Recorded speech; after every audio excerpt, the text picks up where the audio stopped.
Anyway, 400s. But Dave Fulton, when did you see anything dark and horsey go out in round one before? Yeah. Stefan Raffeltrath from the Netherlands with a big Nova. I think I'm right in saying one of the late great Robert Houston's previous cars as well. Taking on Andy Harrison, the brute force in the cold fire lane. Ah, that's some pretty special people just arrived. Absolutely. Up in town.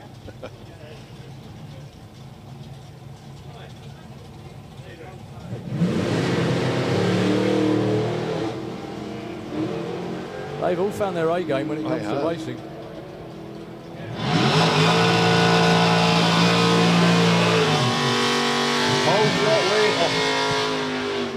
Win margin of 0.001 of a second. That was a whole shot win. 0.3 on the line for Andy Harrison. Stefan Raffeltrath with an 0.5, and that was all he needed at the top end. Just got there first by about a thousandth of a second. Right, Ronald Howson, Gilles Parachute. The Netherlands against France here. You've got the Chevy Handyman taking. Why doesn't he just be done with it and change it by default to Parachute? Virtually the same thing, isn't it, really? I'm being rude, I apologise. I know lots of French people. That's why we're called les roast beefs, you know that. We call them frogs, they call us roast beefs. It's true. I'm looking, right, on your holidays next week, you lost me at a low on that one. Oh, well, Ronald House, that's as far as he's going. Yeah, 1,000th of a second, according to Todd, was 3 inches. Problems for Ronald. 10.36, Gilles goes through. Well, the thing is, he still had the potential to break out. He did. But he didn't. Just one pair to go, which is Tim Adam and Colin Morris. And then we're on with round one of row 18.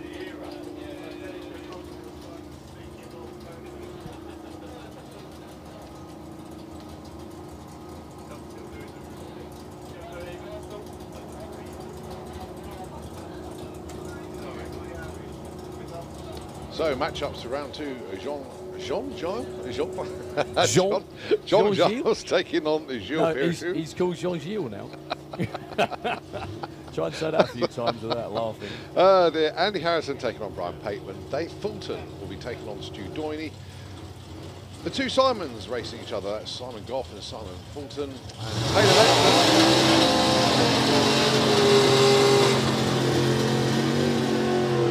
Taylor Letchford gets the winner of this pair of Tim Adam and Colin Morris. Well, this is going to be a tough one, actually. Colin is number 18.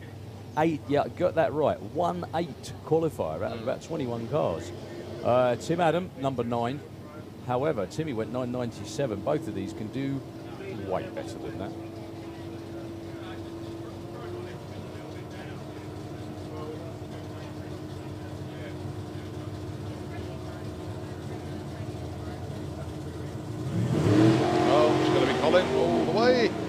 Adam couldn't hold on the start line. That looked like a trans brake problem. He went to bring the revs up and there was nothing there. So he rolls through stage. An easy one for Colin Morris. Goes 9.92. He would have been tough to beat anyway. Yeah, you bet. Just in time. Right. I say just in time, but you know, he always knew he was going to do it. Yeah. Right, it is a Modjestang Pro ET.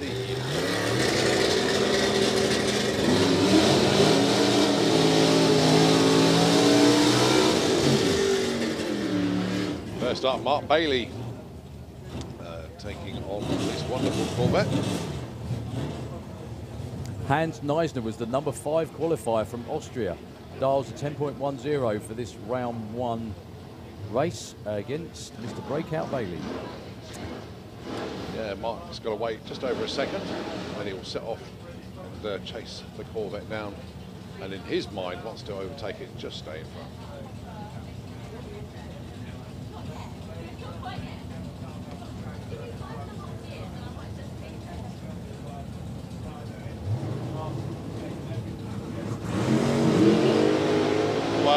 Visible. Mark Bailey's already caught him. Yeah. Mark Bailey slow, he goes 9.15 and takes the win.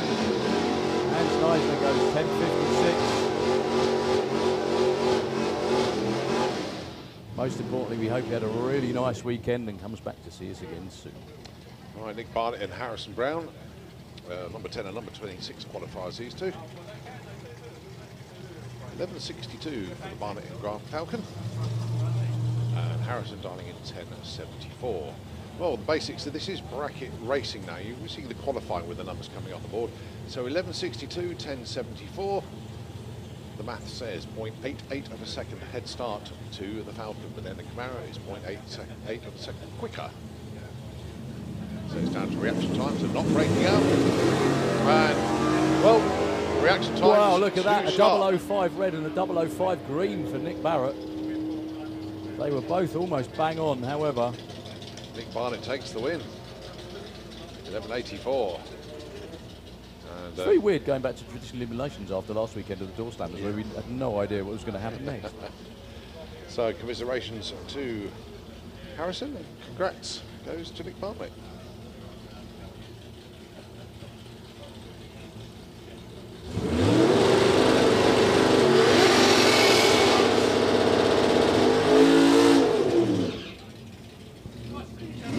Right, Will Clark. With the little dragster, dials in 10.10. Janine Hagen with the Mercedes 10.5. Easy one to work out. 0.4 of a second head start to the Mercedes.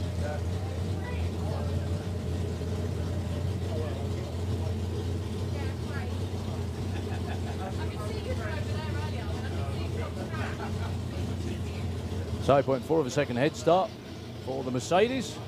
Doesn't really seem fair, does it, racing Mercedes and a dragster? Well, that's over before it started. Will Clark goes red.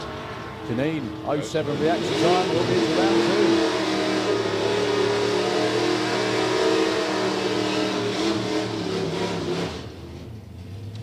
2. Right, Al Platt with the Rain City Warrior car alongside Dan Williams, 9.97 dial-in for Dan. And Al dialing in 11.53, so Dan's got to be patient. You know obviously better than me, but that dialing's going further and further backwards, isn't it? Aha. That means he's doing a bit of scratching when he's going up the racetrack. They know what they're doing. I'm only kidding. So 11.53 for Al, going to be going first by about a second and a half.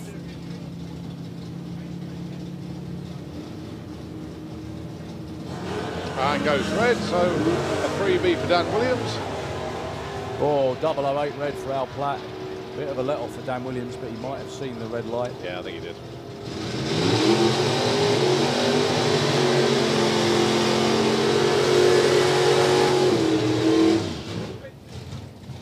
Good lad, 11.65 is the dial-in for one of Ben Newsom's first elimination rounds, I think. In the Mustang, he dialed. Yes, you're right. Yeah, I think it may be his first elimination round in the coal-fire lane. 11.65, 980 for Jack Bishop with the big Dodge. Again, he's done what we brungs, and obviously he entered for Easter, but this is his first. Didn't happen, I think. Is this his first elimination race? Is it? I didn't know whether he did anything at the end of last year, but obviously not.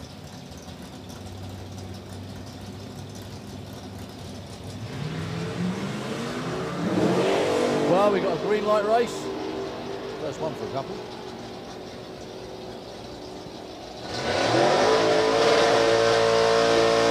And he wins it. On the whole shot, in effect, 11.75. Win margin 0.04 of a second. Well done to Ben. Commiserations to Jack. And his first round win too, yeah. That was a whole shot, wasn't it? It was, By yeah. some margin, actually. Dave Smith and John Dalrymple. I think this is John's first elimination run in that car. In that car, yeah. Obviously, he's done a bit before.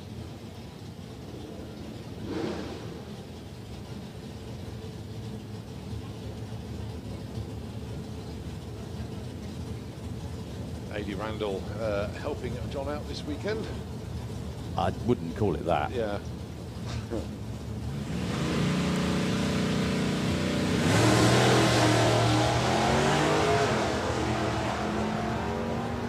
So Dave Smith closing in, drawing alongside, feathering the throttle, and taking the win. Well, that was a big hole shot win actually, because John Dalrymple was quite a bit closer to his dial-in, but an 03 light, sorry, beg your pardon, 03 light for Dave Smith, 0.3 light for John.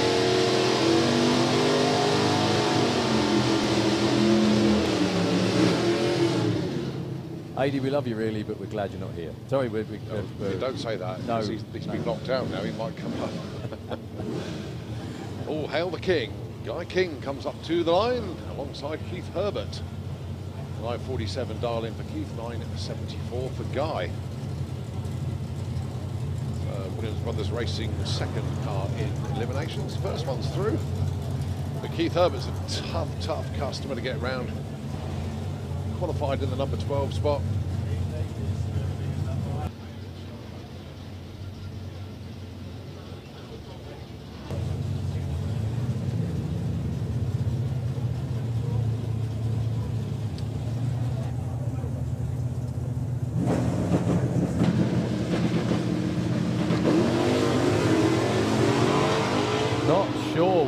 Guy King that time. I think he just got timed out. He didn't move forward.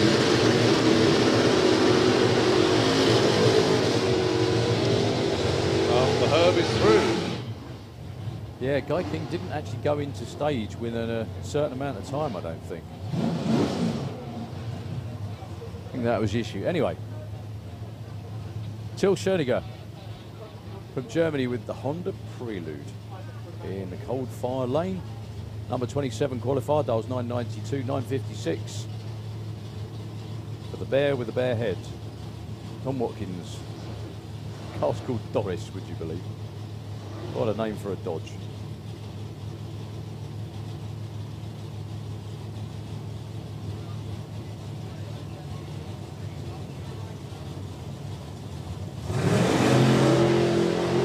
He's also in round two. Wow, he actually had the bigger red light. But he got a green because Till Schoeniger was the first one to go red.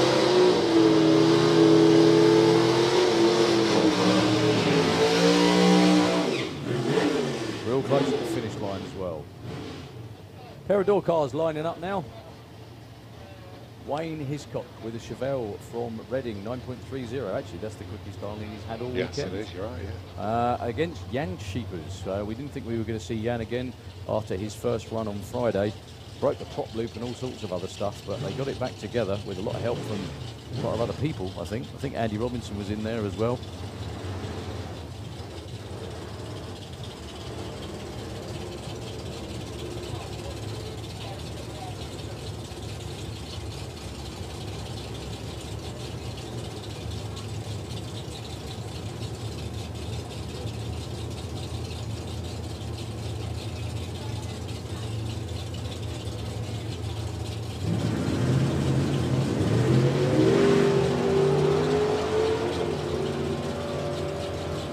Actually quite a decent race, actually. Both of them polite off the line.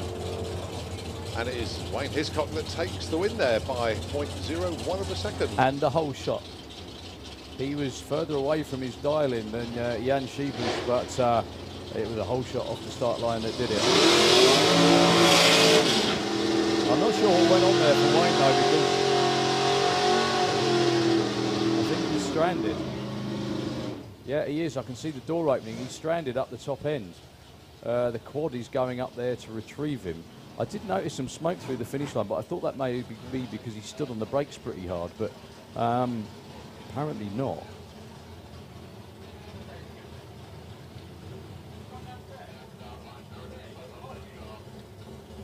How does a bear tell a car to tell it to stop?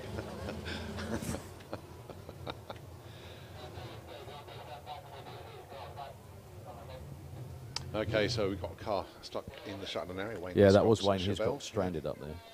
So these two being pushed back, and we'll tag them on at the end. So the Super Gas pairings for round two, we've got those already. Simon Goff against Simon Fulton. Let's have a look at the other one. Colin Morris taking on our friend from France with the coupe. Dave Fulton against Stu Doiney. Andy Harrison against Brian Pateman, and John Giles against Gilles, I beg your pardon. He's the one with that that very cool Roadster. So I'm not sure what's happened to Wayne up there. A little bit of track check going on, but it won't be too long. Yeah, just looking at the next pair as well. We've got another, well, actually, you've got two Nostalgia Superstock races.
Right. Okay, a little bit of an update for you from the top end already. Unfortunately, Wayne Hiscock's car is cracked the sump, so there is quite a lot of oil up there. So obviously they need to get that all cleared up for the time being. I'm sure you all just saw the comedy moment there of Julian Hunt. I certainly caught it, and nice comedy moment there of Julian, gone to get another cup of tea to replace the one that he just dropped. So unfortunately we're going to be down for a few minutes, so a good opportunity just to take a breather. But we'll let Nitro FM take the airways for a little while. Obviously got some tunes lined up as well, but it is going to be a bit of a clear up at the top end, and hopefully Wayne Hiscock's car is okay. The engine's not hurt, obviously.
Okay, we're in the Street Eliminator pits and I'm here with Carl Goldsmith, a VW DRC regular, but this weekend competing in Street Eliminator, which is the class where you have to be fully street legal.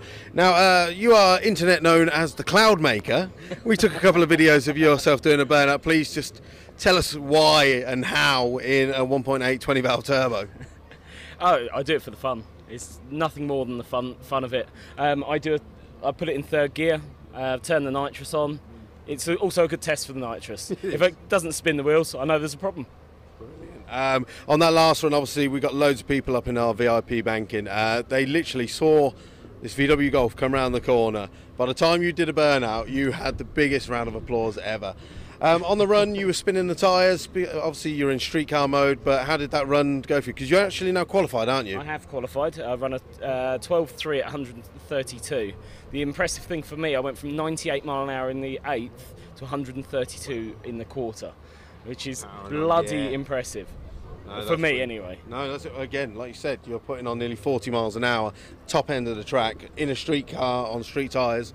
Yeah, ready for the cruise this evening? It's actually in about an hour. Is it? And yes, I think they're doing it after the pro session. It looks to be awesome. Brilliant. Okay, well, this is the budget racer, Carl Goldsmith, for the 20 valve turbo. Usually runs 10s in race mode, but he's in street mode. Check it out.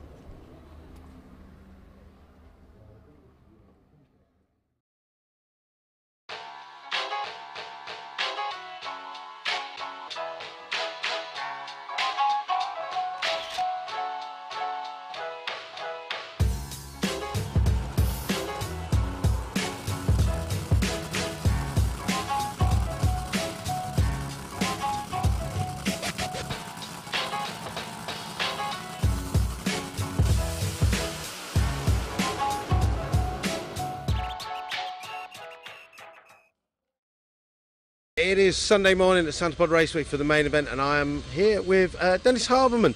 Yesterday you ran, I believe, the fastest side-by-side with your brother in Top Methanol Dragster. How did that feel for the start of the season? First of all, good morning for everybody. Yeah, it was not the first run we were so close, but it's always like it was the first run of the season, and then we was driving number 1 and 2, and also went really quick. As always. It was some thousands in the finish line. It's good to see both cars running side by side, I think. No, that's it. And obviously there's always a little bit of rivalry between you and your brother. Normally you run different colours on the cars for everyone to notice, but who's going to be the fastest this year? Oh, we will see. I mean, it's the first race. It is. And yeah, our sponsor Tommy Werbung, he made some different colours on the cars now. So last year some people said you can't see the difference between both cars. Yeah. And now we have different colors on the nose. Brilliant. So I hope the people there can see it on the crowd. That's it. And are you enjoying the results that our all-new concrete track is giving you so far? Yeah, I mean, they made a beautiful job here. Brilliant. And yeah, sometimes it's also too good. Yeah, that's it. But we're going into qualification round number 3 for you. Yeah. The sun is out.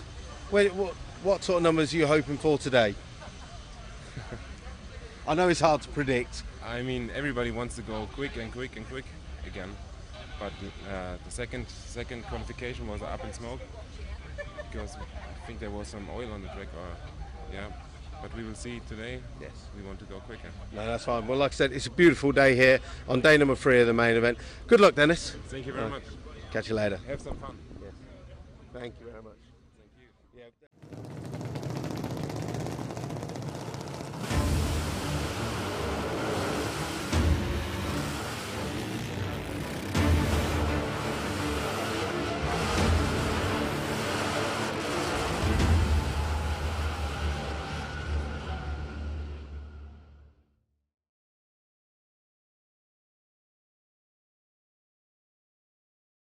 We're in the haven of the Lucky Devil Corvette here at Santa Pod Raceway with driver Wayne Nicholson. Yesterday got 2 qualifying runs in at this main event. How did it go for you? The first run yesterday was a personal best 6:34, 223 miles an hour, and then the second run, whilst the ET wasn't any better, the mile an hour was marginally up on that. So 2 runs, 2 PBs. Brilliant. And everything motor-wise okay? I can see the crew here are working away on the car. You had the engine torn down last night, maybe? Was it routine maintenance or? A little bit of routine maintenance and a little bit of something we weren't quite happy with. Okay.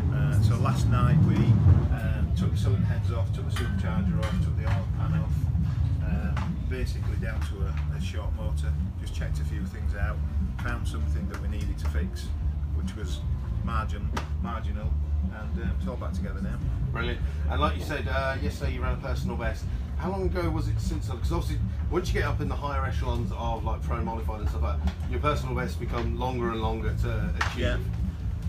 National finals last year, actually. Oh, okay. Yeah. So really, not actually that far, to be honest. No. I mean, we had a bit of a rain off at Easter. Yeah. And yeah, so that's a brilliant start to the season. It is, and hopefully, fingers crossed, touch wood, we'll go a little bit quicker again today. Okay, so looking for 2 qualifiers today. Yeah. Do you know where you're currently qualified? I think out of 16 cars, we're 10th at the minute. Oh, brilliant. So you're qualified and ready for the show tomorrow? Yes. Yeah. Brilliant. Well, good luck tomorrow at the main event. Guys, are you following Wayne Nicholson?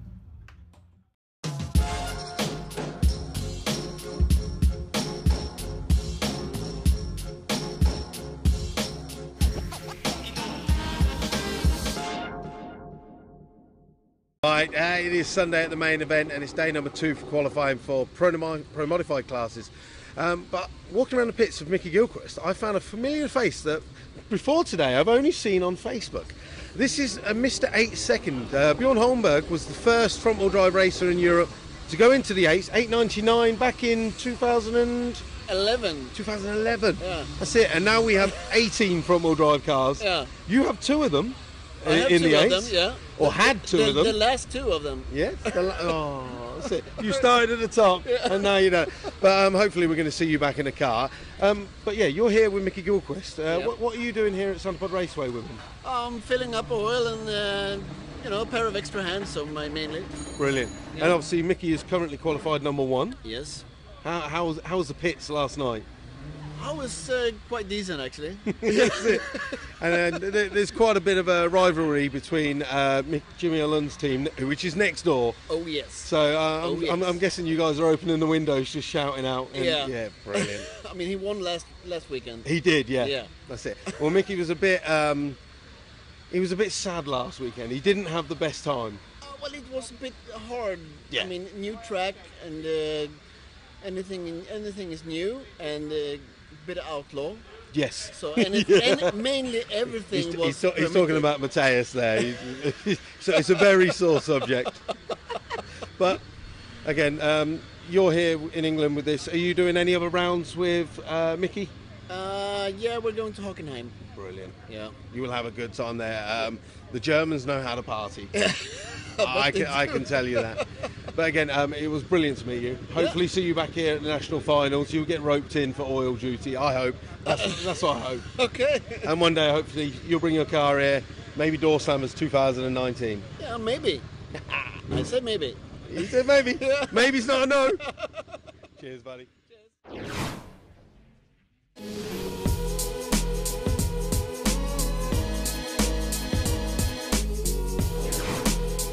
Can I please have Comp Eliminator, FIA Top Methanol and FIA Pro Modified into the lanes.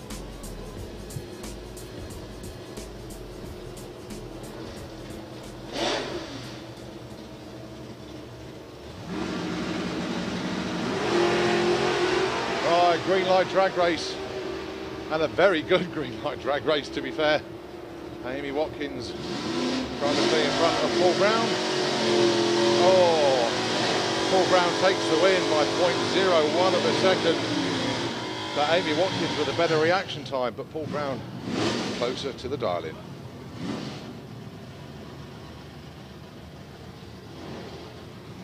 Next up then, it's the old-timer, Alan Medley, dialing in 11.12, also double clutching this weekend in Super Street.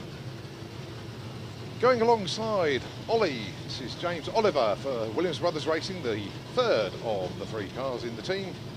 One's through, one's on the trailer. Let's see what happens with the third one. So Ollie's got to wait, as Alan will be going first.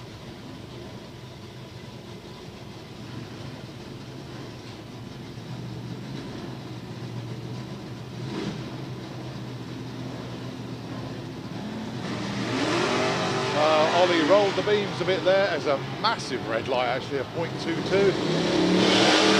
Alan Medley Naomi's Darling as well.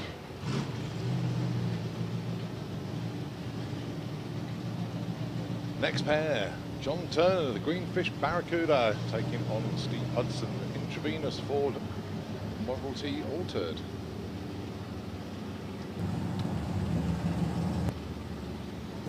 Okay, Colin, while Steve Hudson's running, I just wanted to pay public tribute to his crew. Came up to see me yesterday because he ran a perfect run the other day and he didn't have the decals on the car. His crew came up to see me and said, we think we might have some money. And I said, I don't think you had the decals on the car. And she said, you know what, I'm not sure we did.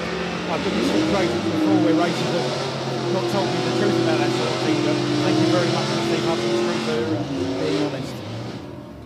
Well, unfortunately, I didn't hear any of that because the house below us. Wrong one. But yeah, so just a big thank you to Steve Hudson's crew for not leading us up the garden path when they could have taken some money off us the other day. Much appreciated for your honesty, folks. Right, well, he's through to round 2. So Steve Hudson, John Turner went 9.78, not what he was looking for, but a good weekend still. But it's Steve Hudson through to round 2. Right, the Brian Huxley alongside Simon Innes. Simon Innes, the better qualified car.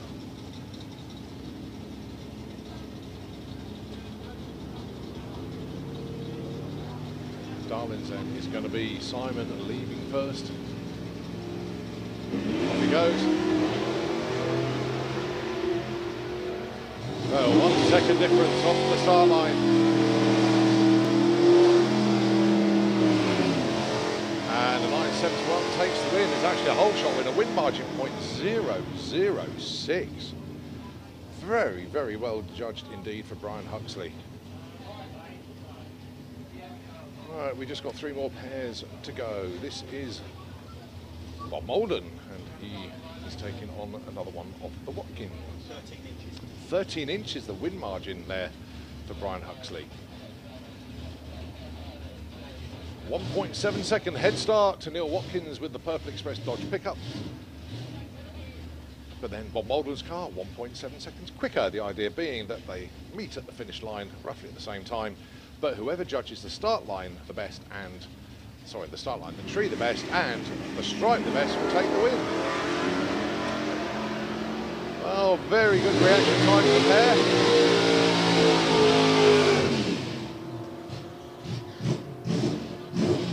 And it is Neil Watkins that takes the win by 0.04 of a second. He had a 0.3 light, Bob had a 0.1 light. But Bob just didn't quite have the legs on that particular run. So number 1 qualifier out. Neil Watkins going through. So 2 of the 3 Watkins make it through to round 2. An ultimate pair, Karen Stevens and Rick Denny. Karen dialing in 11 flat, Rick dialing in 11.12, so just 0.12 of a second between them. Rick Denny goes too soon, and Karen Stevens gets the automatic win.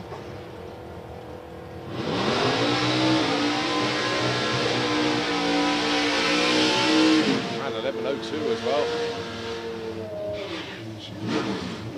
Karen through to round 2. Well, let's see if partner Mike Lacey can go through. He dials in 9.08. And Lee Morris, the Green with Envy, Jaguar E-Type. 10.90 as per normal. Lee qualified in the number 32 spot.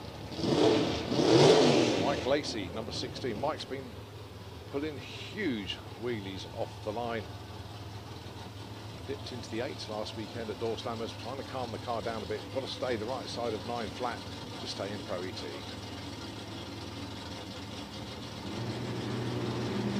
Oh, and it's over before it began. Mike Lacey takes the win. Lee Morris goes red. Mike on a test and tune run, see how quick he can go. 9.41, well and truly off the gas at the stripe, but it's Mike Lacey that goes through. Right, so that's Pro ET done. And unfortunately, Jeff Cowley going back to the pits. Jeff is first. And everybody that was qualified made it through. So Jeff, unfortunately being first alternate, being towed back to the pits. Right, the 2-seater dragster, he is putting a run in, and then it is to Comp Eliminator for their final qualifying session, and then that will be followed by the rest of our pro classes for the cars, of course. Top Methanol Dragster, Pro Modified, Pro Stock, Top Fuel Dragster, Funny Car, and then we switch our attention to two wheels with Pro Stock Bike, Super Twin Bike, Top Fuel Bike, Super Street Bike Cup. We will then have Jet Car and more sportsman eliminations as the day comes to a close late in the evening, I think is the best way to describe it. But the two-seater dragster with Steve Warner taking a passenger for a very memorable experience.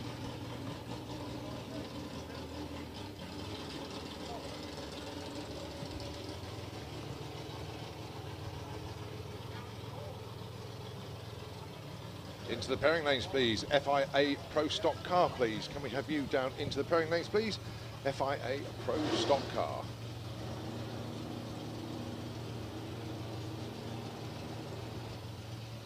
So 171-ish miles an hour, 7.9, 7.8 seconds.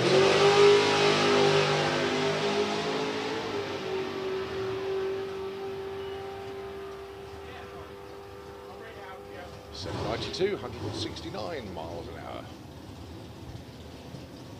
Okay, comp eliminator, and fingers crossed, Conrad Stanley going to get the run in this time. He's certainly got the crew down there. Desperately scratching around for an MSD7 yesterday.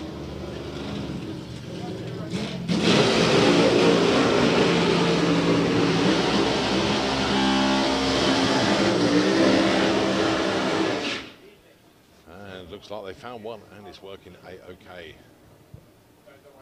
It's the Chaos Brothers, Robin Orthodoxy, trying to find reverse gear. He's found it.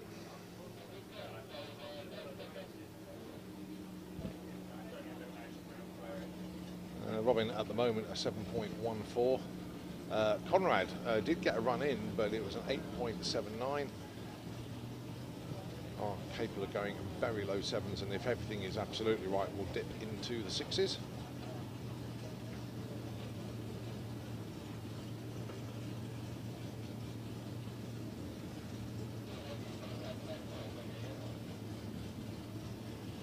Former Pro Stock car, now running in comp.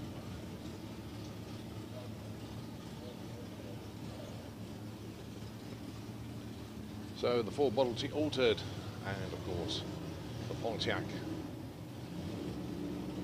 going side by side. Index for these particular cars 749 for Robin Orthodoxy, Conrad Stanley 743. They can go as fast as they like. They don't have to dial in on this. This is heads up, fast as you can, but obviously with a slight difference between which class of car that you are running. A altered and B altered.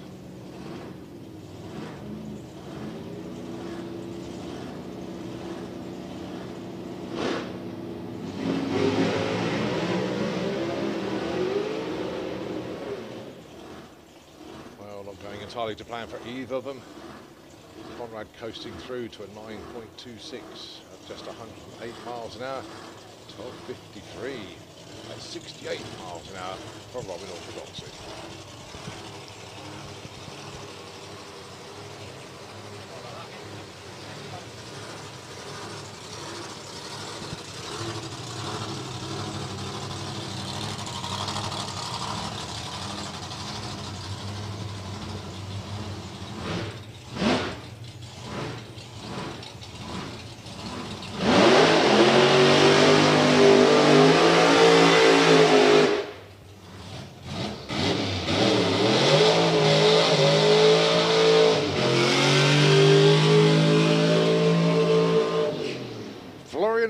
And Tim Mugridge. Next pair up, we got the 98 Mustang taking on the 68 Camaro. Last qualifying run in comp eliminator for these. Florian has an index for his car 7.63. Tim Mugridge with the super modified car 7.99. Super modified used to be a standalone class for the door cars and trucks. Not getting Belinda Bull. This was the class, if you like, just below Pro Modified.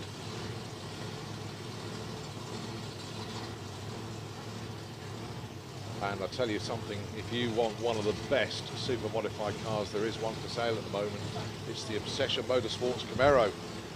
Craig Gibbs is here this weekend along with Montina, and if you want any information, hop over to Tim Moore's pit from Supergas, and Craig and Tina will be able to tell you all about that incredible car. Last time it ran, it went 7.6. It's been dry stored every year, all leaked down, but a stunning, stunning car.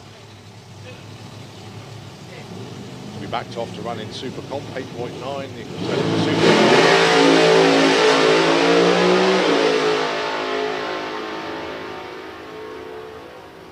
Nick Mugridge willing his old man onto us. 765. Florian goes 762. Just a couple of hundreds off of what you ran earlier.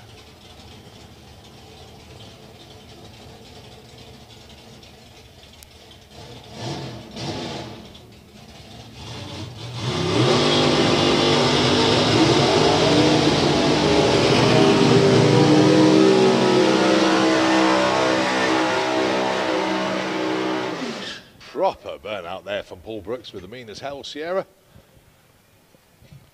Taking on Rob Smallworth. Paul Brooks, his index 7.85. Rob Smallworth 7.99. Another one of the former super modified cars.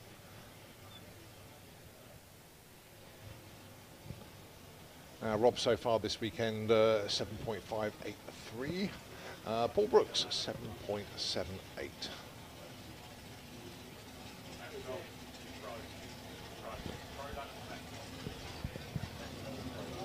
Still got more super modified cars to come around the corner. We've got Andy Fred Home around there, Belinda Ball and Chris Orthodox who's still to come round.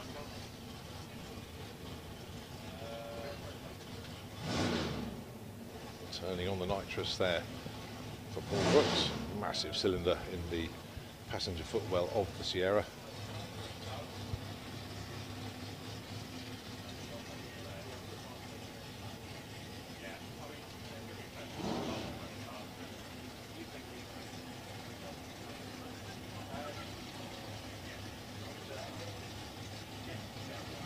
And there you see the nitrous being purged. What you want to do is the nitrous to go in as a liquid, not as a gas.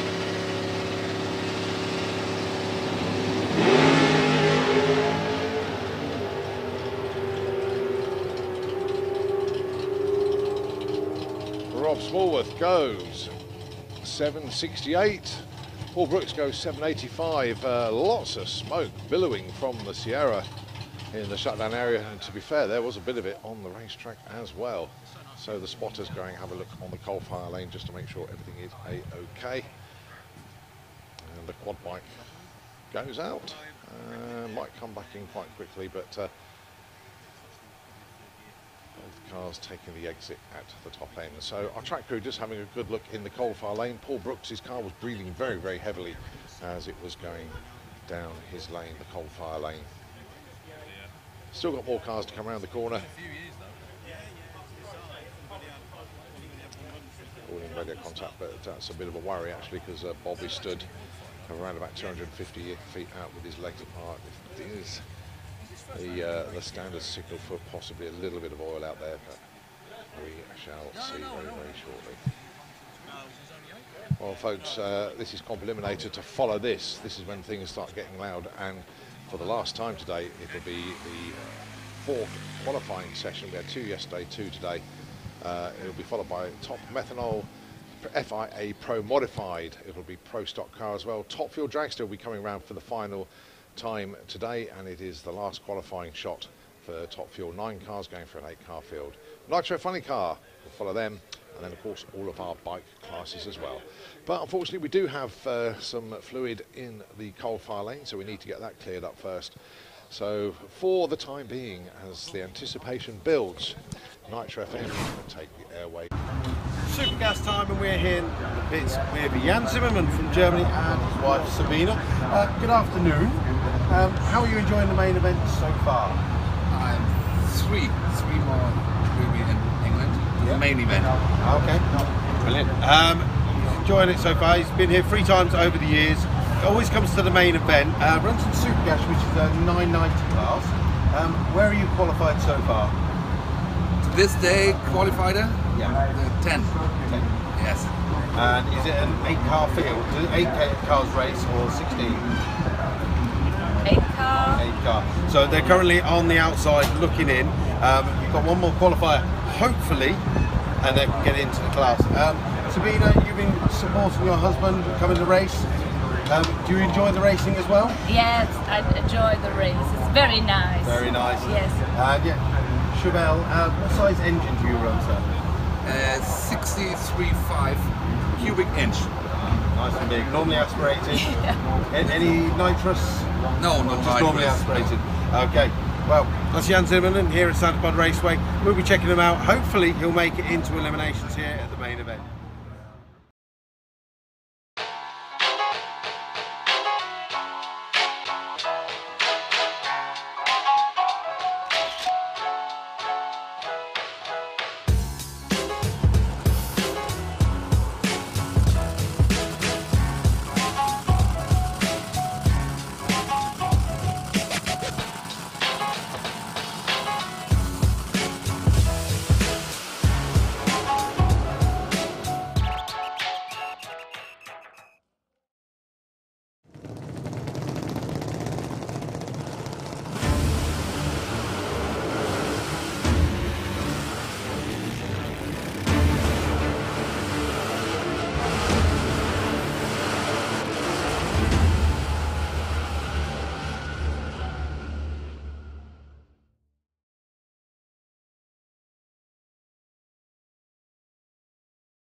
It's day 3 at Santa Pod Raceway for qualifying at the main event, and I'm here with Steve Johnson, the owner of this absolutely gorgeous Nostalgia Slingshot.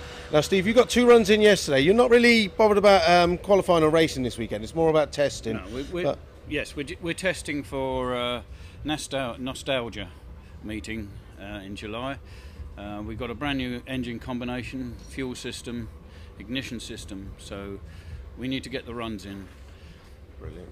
And it's literally, like I said, absolutely gorgeous car. Built by John Webster and painted by Wayne Nicholson, who we've been speaking to in Pro Modified. So it's a proper family sport.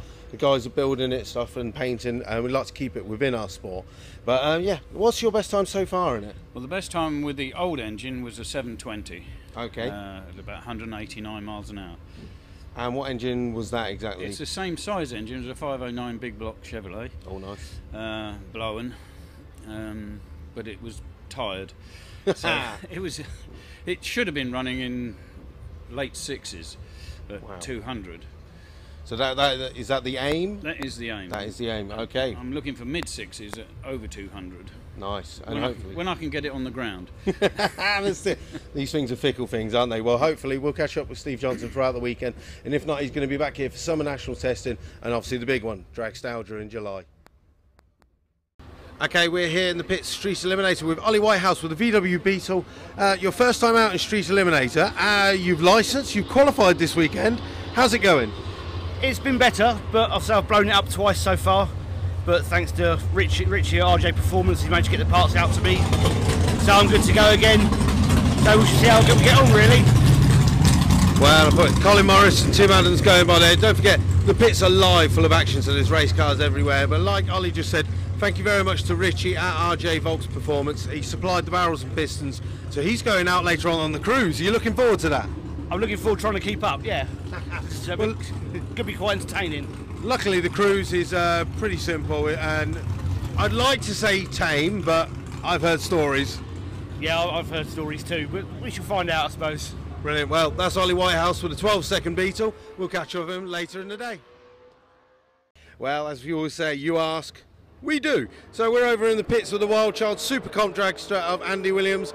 Andy doesn't feel he's beautiful enough for the TV, but Tom is. So Tom, one of the crew members, is going to come and join us for a little chat. Super Comp 890 index class. Yep. How are you doing so far? Yeah, currently doing all right. Sitting at number 3, coming into the weekend with no data at all. So we're happy with that, really, with an 891. All good, really, yeah. Let's be honest, 891 is really not far off the diamond, but this is Super Comp racing. Yeah, there's still room. Super tight. As you said, Stuart Doyne has pipped you for number 1. He is the number 2 now. Number 2. So number 3. And who's number 1? Ronald. in the big Chevy. Ah, yes, Ronald House. They're very nice. Please tell us a little bit about the Dragster, and I believe it's also for sale, isn't it? Yeah, it's for sale at the minute, so if you're interested, come and speak to Andy, the owner. 383 small block, 2-speed power glide, easy to drive, he says. I've jumped in it and within a weekend run flat out, so it's a good car to get going in, really, if you want to step up. Okay, so that's the Wild Child Dragster in Supercom, and like we said, it is for sale. And like Tom said, if you want to just jump in it, have a go, you will run the numbers. So come and check out the Wild Child Dragster.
Well, let's just say using the wheelie bar to full effect there, 755, 181 mile an hour run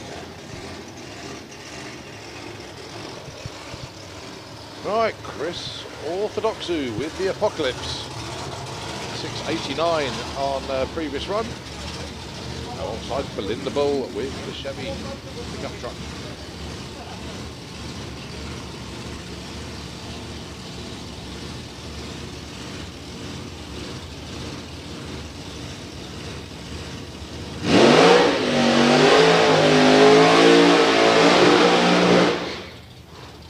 Well, he's had 2 sub-7 second runs, actually, both of them in the 6.8s.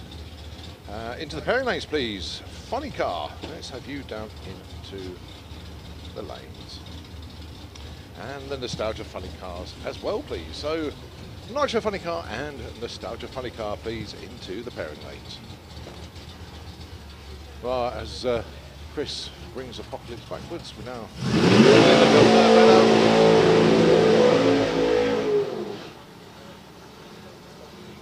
A little bit of a tank slapper as she finishes the burnout there. Totally different procedures from the two cars. Chris's car comes back at slower, Belinda's quicker, and not much of a process to get Belinda ready for the actual run itself, but there's a bit more work required on Chris's car. So obviously Belinda doesn't want to put too much heat into everything, so that's why she hangs back on the burnout.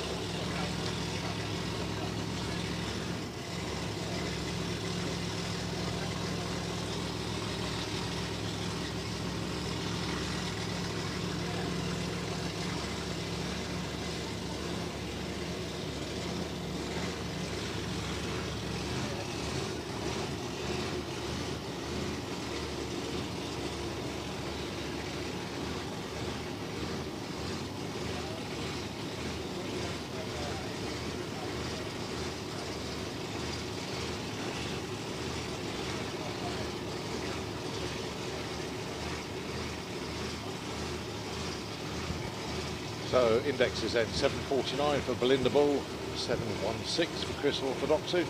Belinda in the number 2 spot, Chris number 6.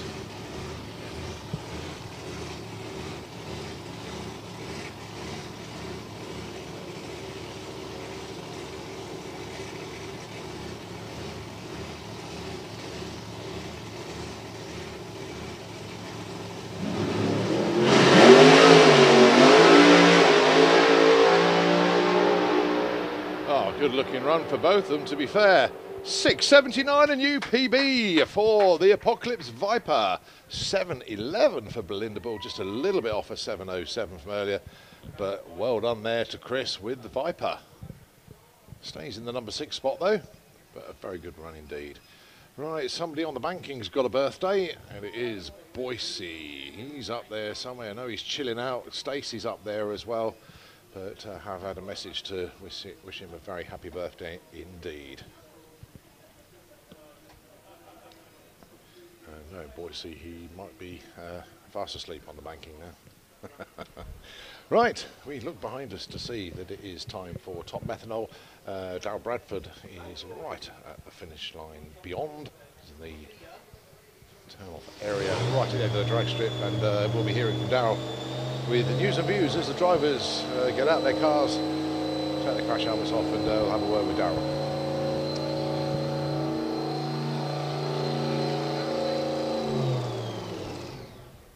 Well, I thought the revs were very, very high up there for Mickey Larson. The car rolled forward about 5 feet and engine stopped running. Sounds like the fuel shut-off was not open. It only ran on the bottle. Now, obviously, with the nitro car, you can't restart it. Well, if they started on methanol. Yeah. As long as the fuel shut off. Hadn't gone through, yeah. Yep.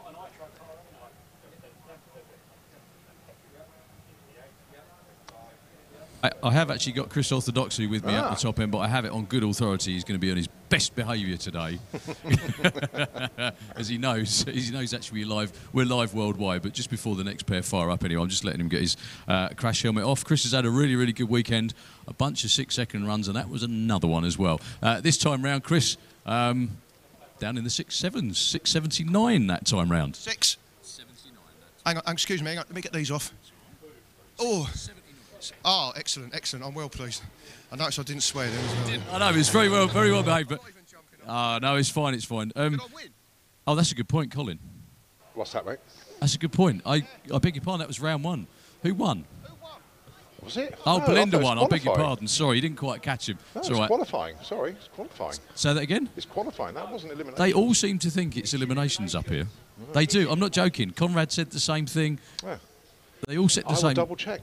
Yeah. But I'm sure the mighty talk just said it was elimination. Yeah, it was eliminations. apparently. Anyway, but Chrissy, still really, really good weekend for the whole of you, and yeah, well happy to be in the sixes on each occasion. I'm chuffed beyond belief. Yeah, his car's it's getting quicker and quicker, and I'm not even leaning on it yet. So there's a load more to come out of it yet. Even though it looks very similar to what it was before, it's Darryl, quite my new. Hang on a apologies. second. It Just was eliminations. It was eliminations. Yeah, and you're Belinda right. won. And Belinda won. Sorry, mate. That's all right. It doesn't matter, mate. You can live with that anyway, as long as you've done what you've done. I'll get her later. Don't you worry. Oh, yeah, I'm sure you'll have something for her sometime soon. No, it's actually the same chassis, but with a different body and a different engine and drivetrain. It's original body. There's a mould taken off of it and a carbon fibre body made of the original car. That's all it was.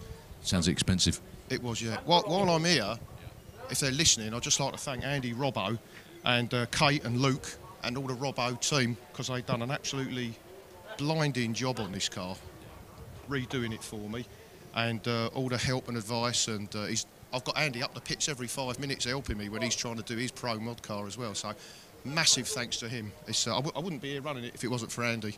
Definitely not. So big thanks to him. Good to know. Well, we'll see you back again, hopefully, at the Summer Nationals, and like you said, hopefully... My next time out's Mopar Nationals and the World Finals, Euro Finals after that, because I'm working, so I'm abroad all that time, so I missed it. Yeah, I know, it's just the nature of the beast, you know. But it's got to be paid for, but like you said, you'll get Belinda next time, I'm sure. Absolutely, yeah. Well, she's next to me in the pit, so her life will be hell later. From the horse's mouth, Chris Orthodoxy, back to you guys in the tower. Thanks, Chris. Cheers.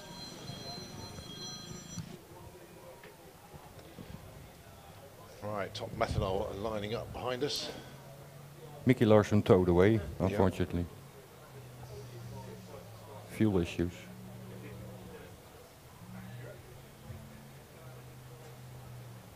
So next up it'll be Rod Harrison. And he'll be going alongside Danny Bellio's car, driven by Sandro.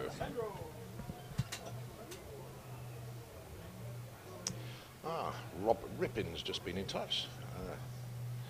He's basically saying he's happy and wishing us all the best. Thank you very much indeed, Rob.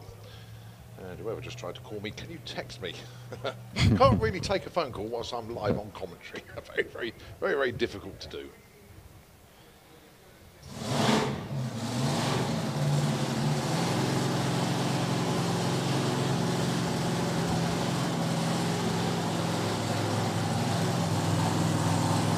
So last qualifying run for our pro classes. And that's about it. It's not side by side, it's just Sandro's in position for the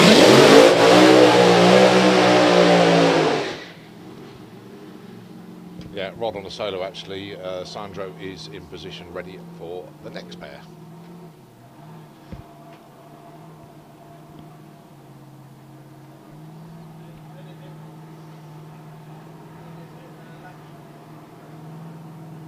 So Rod Harrison with the Dragster. Very good, strong burnout, to be fair.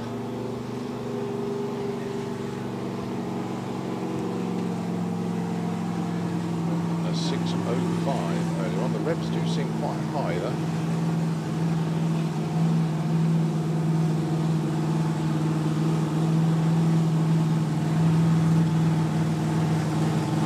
Perfectly back in his burnout marks there. So this is his third run of the weekend. Only got one run yesterday.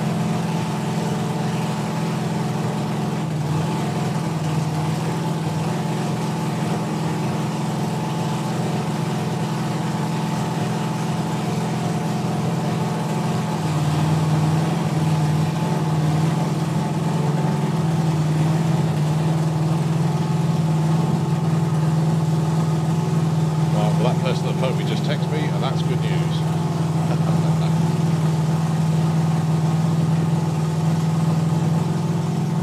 So Rod Harrison with the Dragster. Can he get into the fives on this run? He'd certainly like to.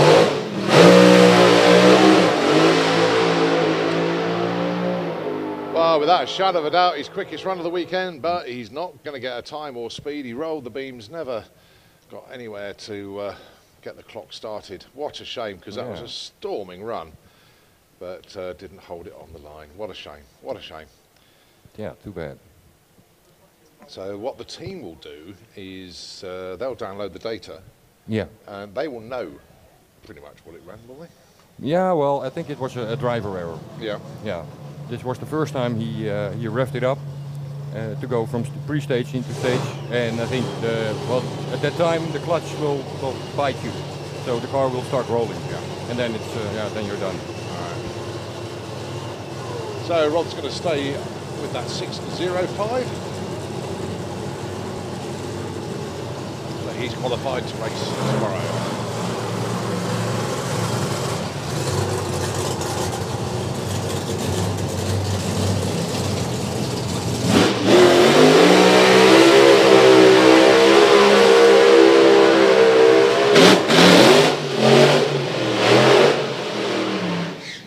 Johnny Lag and Sandro Bellio. Sandro really does go a long way on his burnout. Likes to let everybody see the beautiful car whilst it's going slowly, but as he goes through the quarter mile at a fair old rate of knots, you don't get much chance to see it.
Johnny Lag, he's in the number 3 spot with a 5.41. Sandro Bellio in the number 5 spot with a 5.95. Sandro, we know, can go way quicker than that. Johnny Lag would love to go quicker than a 41, get it into the 5.3s. And what do you give for a 5.2? Tyre shake for Sandro, good looking run for Johnny Lag. 5.47 and a 5.85. So Johnny Lag stays with the 5.41 from earlier. Good top end charge though, 265 miles an hour. But Sandro all over the place, some huge tyre shake marks going out to at least 60 foot. Car got a little bit towards the left, but Sandro buried the throttle pedal again and still went through 5.85 at 244 miles an hour. Both of them turning around the top corner and coming into view of Darrell.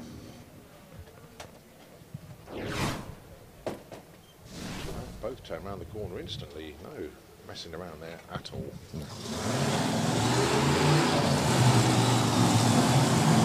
The last pair. Yeah. The brother. Well, they're going to end up 1 and 2, but all we need to decide is which one's going to be 1 and which one's going to be 2. Timo into the auto glim lane, Dennis into the coal fire lane.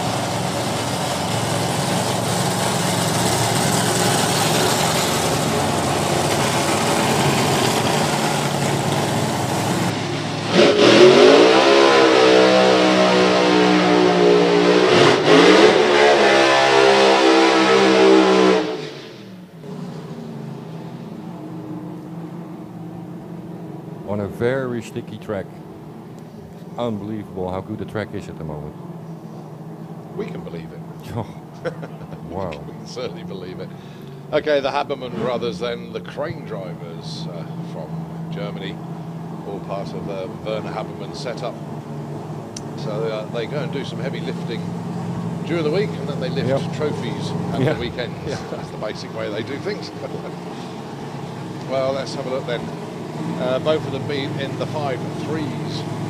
And it was Timo that went the quickest to start things off, 5.38, but then Dennis has taken the number 1 spot away, now 5.32.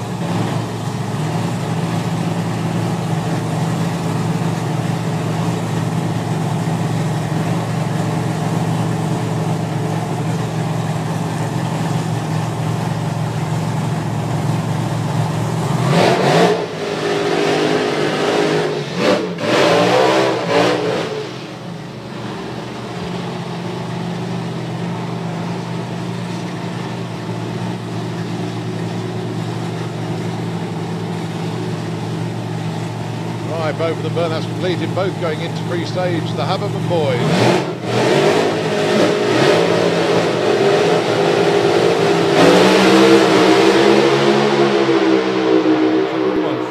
Wow, what a fantastic side-by-side run. 5:36, Timo 5:40, Dennis.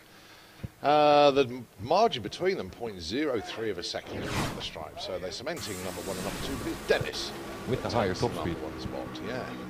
Just 2 miles. Yeah, he went 271 in earlier qualifying runs, but that's I think that's the car with the new heads on it, isn't it? I think that could have something to do with it. Yeah, it could be. Yeah, Dennis comes flying around the corner at the top end. Yeah, cornering in a nearly 300-inch dragster. Did you hear Angie in the background saying "Don't brake" because Dennis stopped dead and she was trying to push him? Sorry, it's not funny. I do apologise. Just quickly, I'm going to grab a quick word with my good buddy Johnny Lag. Johnny, some good runs this weekend, Johnny. That was a 5:47 that time. Yeah. I know you're hoping for just that little bit quicker. Oh, absolutely. Yeah, we've been struggling here because we have some bad lifters, so we hurt the motor pretty bad. But we're in it again, and the Haberman helped us with some new stuff, so that's great. So your competitors help you. That's the good thing about this sport. Absolutely. They always help.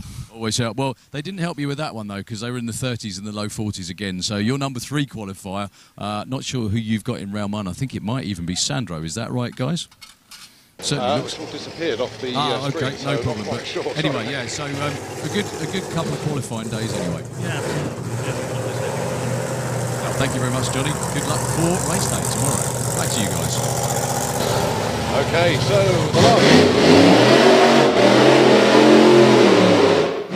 the last qualifying session for FIA Pro Modified, and first question I've got to ask, guys, has Freddie managed to get fixed? Not that I know. Oh. No, I just passed by, and they are still trying to put out an announcement, maybe for part for the rear axle. Yeah, so. Mark Williams. Looking for parts, yeah. So yeah, they came up to the tower. Marcus and struggling, for parts. and shut off, and Jean Dulemont's engine didn't fire. So what about that? But we are 16 cars. We are, yeah. So Freddie is still in. Yeah, Freddie is in elimination. Yeah. Not part of the plan there for Marcus Hill and Jean Dulemont. So neither of those. Yeah, it's qualified with a 605. Yeah. So.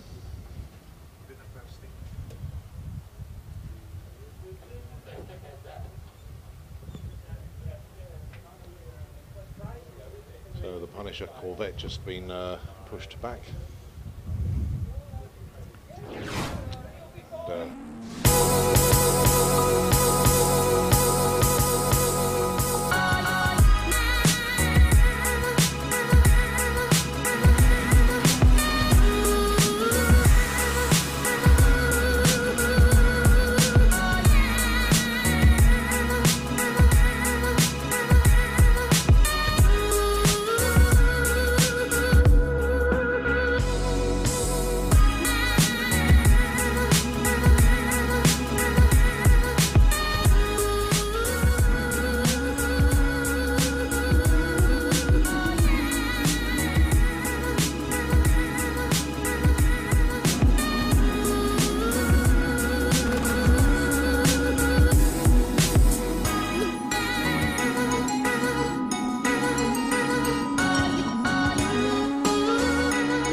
It's short, but it's very distinguished. Let me add that.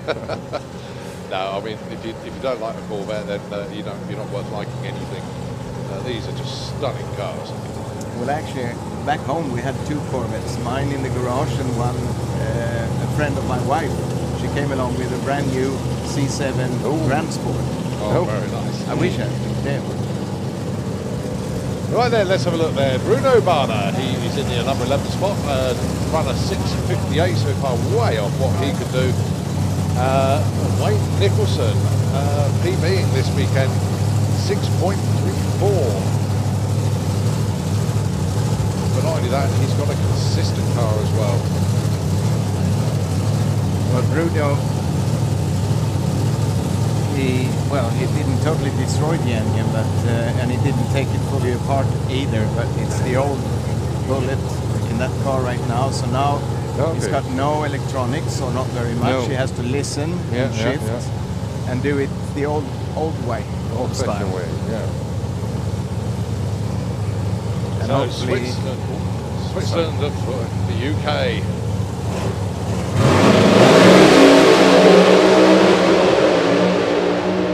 Wow, much better run for Bruno this time. 6:22, 6:46 for Wayne. Better. But Wayne is going backwards now. Getting the first run was 34. Yeah, but I think Wayne will be happy to have 4 runs pulling the parachute, to be honest with you.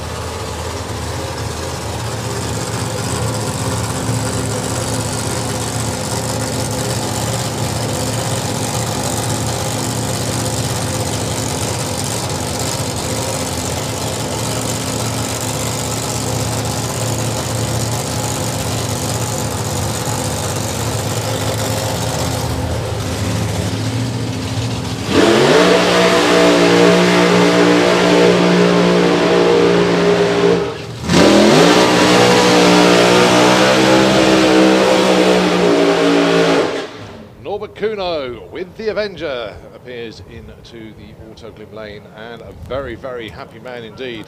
This is Kev Slyfield with the Blown Bird. His previous run, a new personal best for him, 6.100, so close to a 6.0 run. Perhaps these conditions could be the ones to do it, but I don't know, is it perhaps getting a little bit warm out there? Yeah, the weather is not good. Well, the weather is good, but not for the engines. Yeah. The engines don't like this weather. Some teams are even struggling to get away enough fuel to have it run the way it should.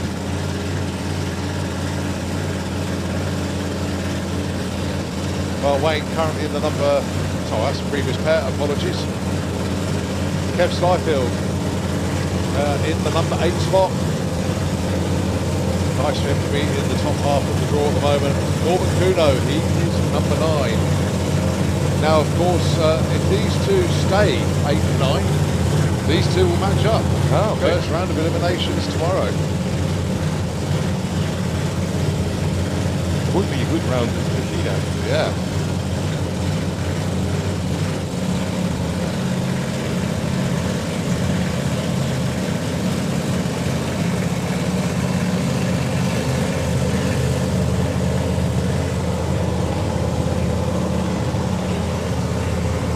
So Kev Slyfield for the UK in the coal fire lane. That lovely metallic red and black roof for Thunderbird. And the Avenger for Norbert Kuno, Germany, and Lucas Oils in the Autoglim lane.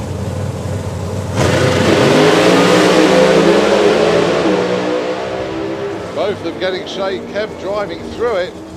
Gets a 6.17. 230 miles an hour.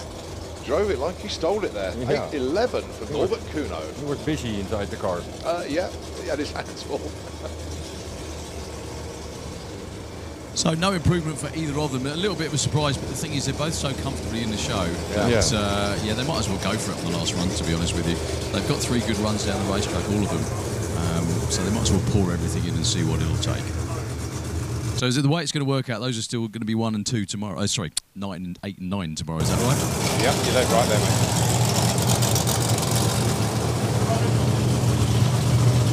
Well, it's the most glorious car park in the pairing lanes.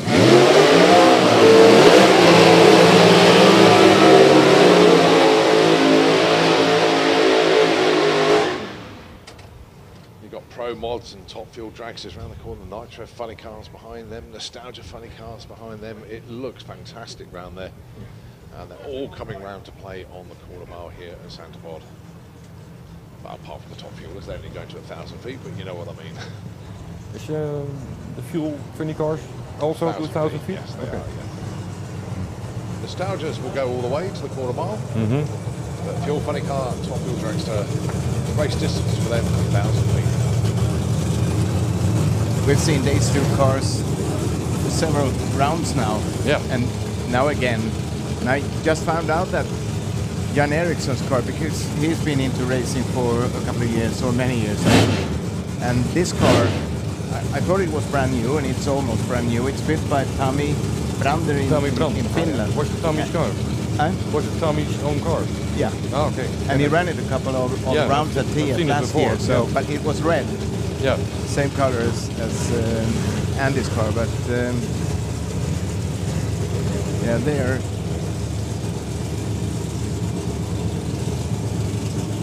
So Andy Robertson currently on the number 6 spot, 603. Jan Eriksson, Is it the same year? Same year as Andy, also 69? Yeah. The best year.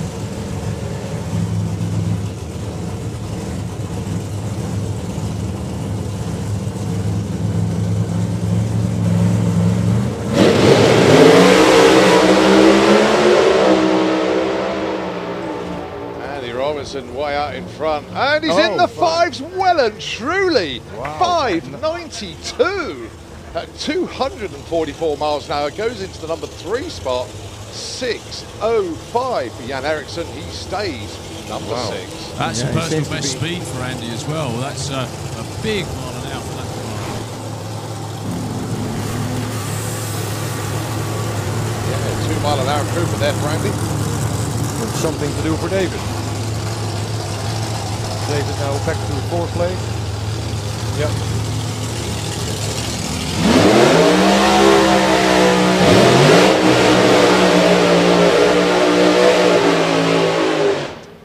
Well, they hate these conditions apart from Andy Robinson. Yeah. Yeah. Right, call out please into the pairing lanes for FIM Europe. Pro Stock Bike please. Can we have you into the lanes? Pro Stock Bike. David has been, well, his engine has been back to the US in the winter. Went on the dyno with John Salemi from G-Force Race Cars.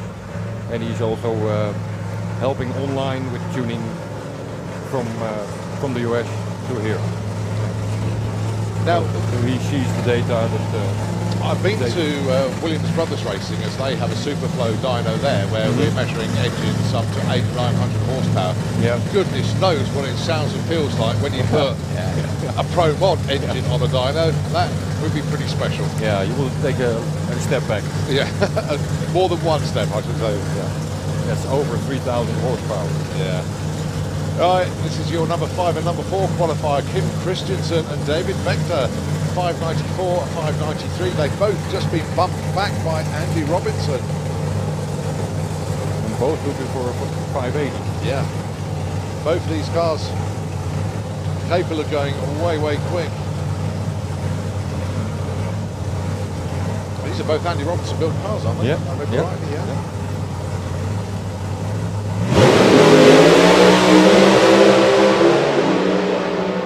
Driving through shade, David Vector on a lovely run. 599 to 636 for Kim, but leaning out at the top end there for David. At the top end with a very happy Andy Robinson. You said you've been trying to do that for a few days, sir. That's your fastest speed ever as well. Yeah, awesome. We have been trying all. We keep changing the tuning, still going zeros, but yeah, that's good. We worked pretty late last night, and that's paid off. Without killing me, what's been the change? Just a couple of little things or major stuff? What, over the winter you mean?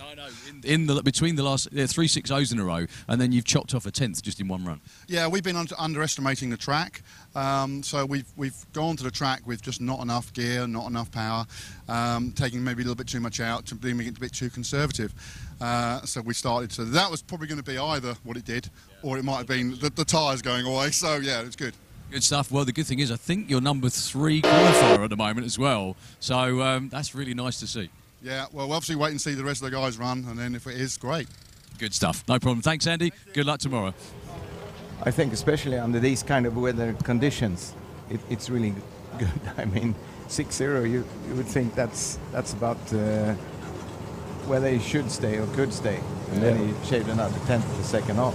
And actually, David Vector told me about the weather compared to last weekend, and it's completely different. Completely different, yeah. So yesterday morning it was about the density altitude was about 600. Yeah. Now they are going to 2,300. Yeah. So well, I heard it said 2,200. Yeah. And last weekend, I mean, sometimes as good because you measure the level over the sea, and sometimes as good as under the water line. Yeah. Under the water surface. So last pair in this Pro weekend. 1. So Andy Robertson guaranteed himself the number 3 spot in qualifying. Yep. These two, 1 and 2. One of them is going to be number 1 qualifier after this session, but Jimmy Ulland is going to have to go quicker than 586 with an 8, assuming Mickey doesn't. Mickey G got one hand on that number 1 spot. Only Jimmy can take it away.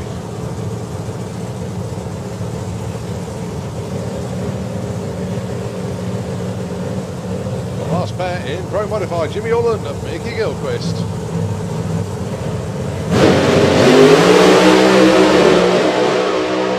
Well, it's going to be Mickey G in the number 1 spot. 598 to 38. So it is Mickey G number 1 spot, but more interestingly, late in the day, Andy Robertson, quickest run of the round. Oh, really? Yeah, cool. And Mickey with also a lot of tire shake. Oh, yeah. Off the line, but he kept his foot down. Well, Jimmy was trying everything, both of them 0.99 to 60 foot, but the rest of it was all Mickey. Okay, see you guys tomorrow. Thank you very much indeed, Dick Costa, and he'll be around for round 1 eliminations tomorrow morning. Absolutely. You wouldn't miss it for the world. No.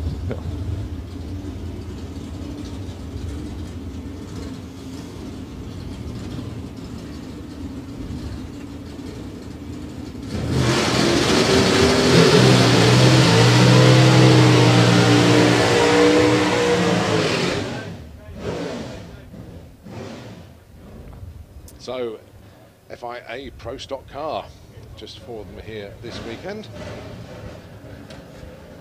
Yeah, Stefan, he tried all weekend after the first round to calm, to not go that aggressive. The car was set up before, and as we spoke about last round, very limited racing, even though extraordinarily powerful. But you are kind of you have your limits by the rules.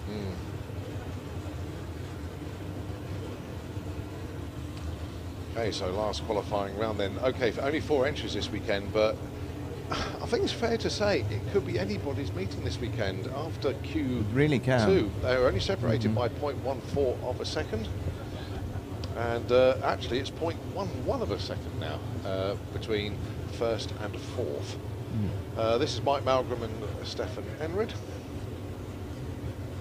Stefan number 4 spot 677, Mike Malcolm is number 2 666. Yeah, I would say 3 of the cars are about 15 to 20 hundredths off their best, except for Robin, who is improving, and now they are really trying something new for the next round, and they want to go quicker and have set the car and the chassis a little bit more aggressive. But they've been on a very well.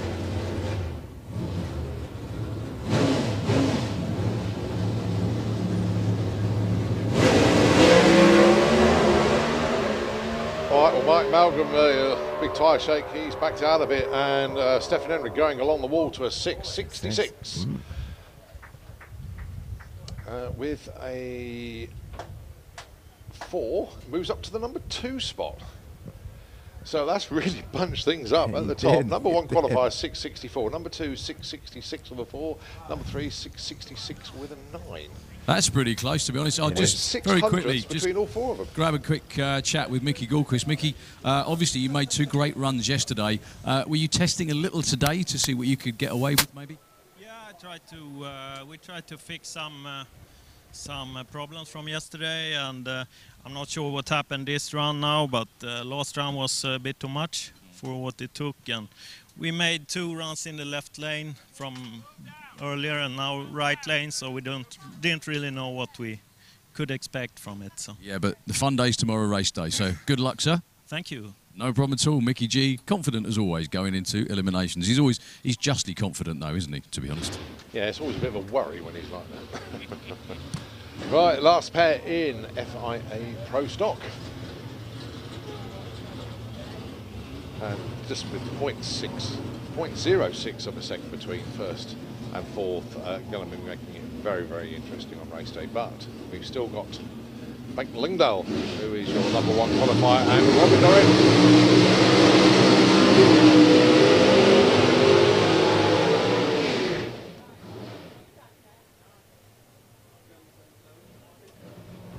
Yeah, guys around Robin in the left-hand lane, always a happy crew, but lots of work was going on behind closed curtains at Bengt Lyngdal's pit area, and they didn't tell anything really.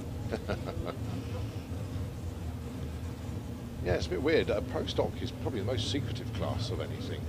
They don't like showing anybody what they're up to. Well, maybe under these kind of weather conditions, maybe not any tricks from the box. More or less trying to solve whatever problem they suffer from.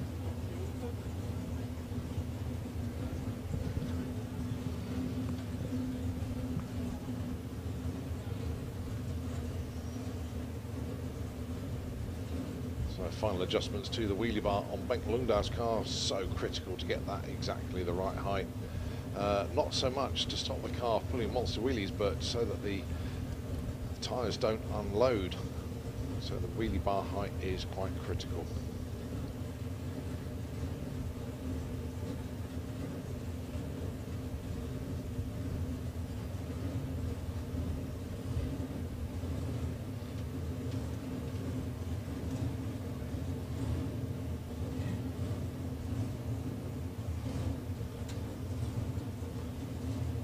So, of course, it's an all-Swedish affair. Pontiac GTO in the qualifier lane, and it's the Camaro in the Autoglip lane.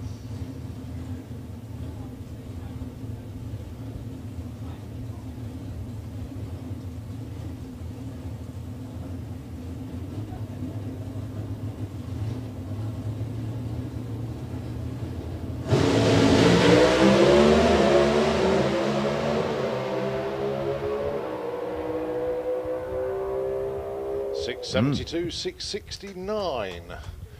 Well, up the top end, just very quickly, sorry, with quite a very happy stand from Stefan Enridge. Stefan, you actually made the quickest run in that qualifying session. I know your guys have been struggling, well, not struggling, working hard for a couple of days, and that was what they did.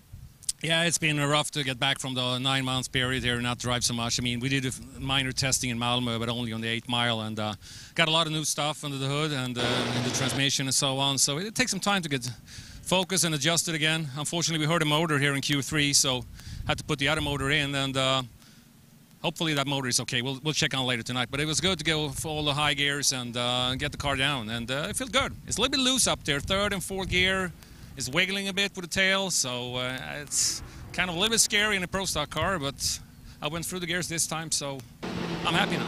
Good stuff. On to eliminations tomorrow, and back to you guys on the start line. Thank you. Okay, well, many thanks indeed to Bjorn. As we move on into FIA Top Fuel, the bump session, 9 cars here, only 8 of them to play tomorrow. This man has not really gone down the track at all yet. Session class 18 seconds in the run. The first run, the reverse cable broke. The second run, they didn't have the throttle stuff on. The third run, they had low oil pressure, so they couldn't risk doing the run. So I just really hope they get a chance to get down the track properly.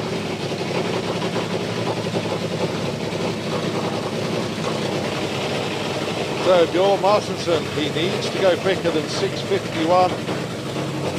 If he can get it to half track and lift, he'll probably get in.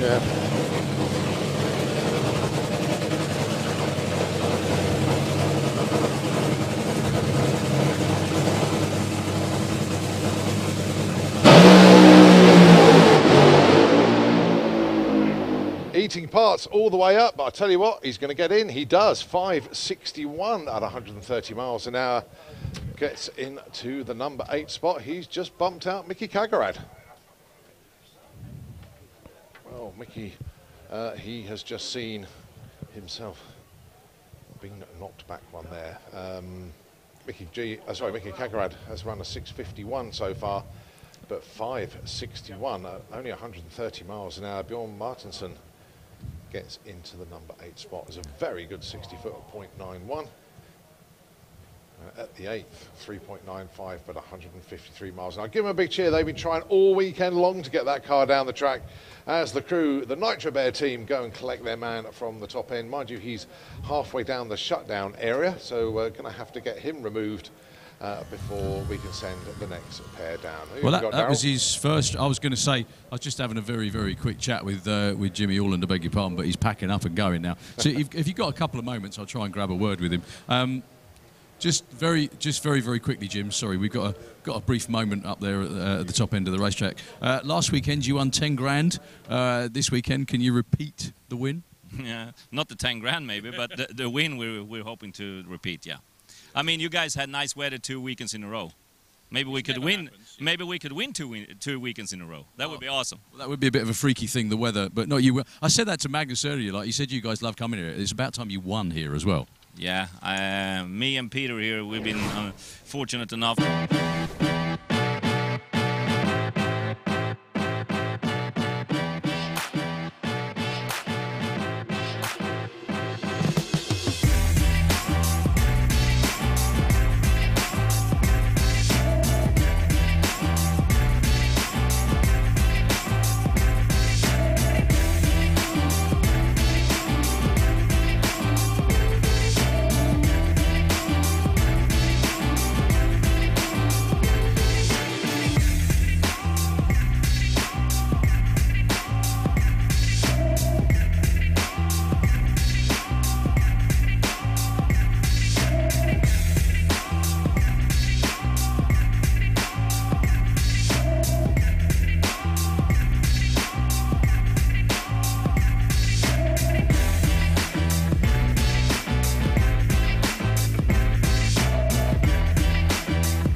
Both Stefan Gunnarsson and India Urbach are all being well. If they stick and go, every possibility they'll be in the threes this time round. Not to mention Stig Neergaard. Stig's been in the threes a number of times before as well. Obviously, we're not going to get... well, we still could get an all 3 second field. Mickey Kagarad has been in the threes on a number of occasions, but he's just had a really horrible weekend so far. Right, well, they've just been given the signal to fire up. So we're going to find out who is going to be in the field. Will it be the Nitro Bear of Bjorn Martinsson, or will it be the man I presume coming now, which is Mickey Kagarad? Is that right, Colin? I'm guessing.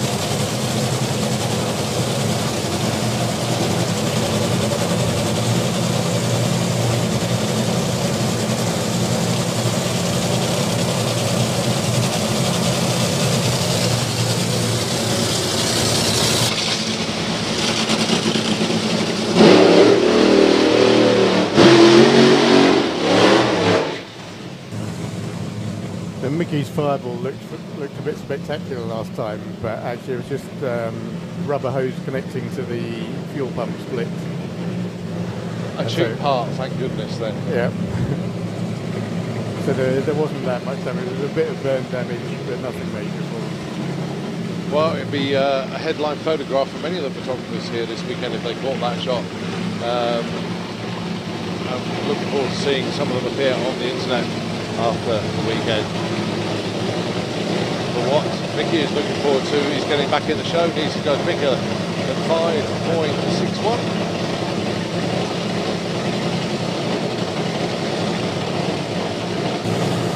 You can guarantee it will pedal it if it goes wrong.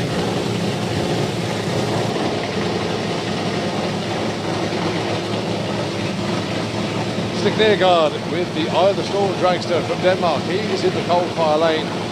Mickey Kagerad, twice European champion. But if he can't beat 561, he's not going to come out and play tomorrow.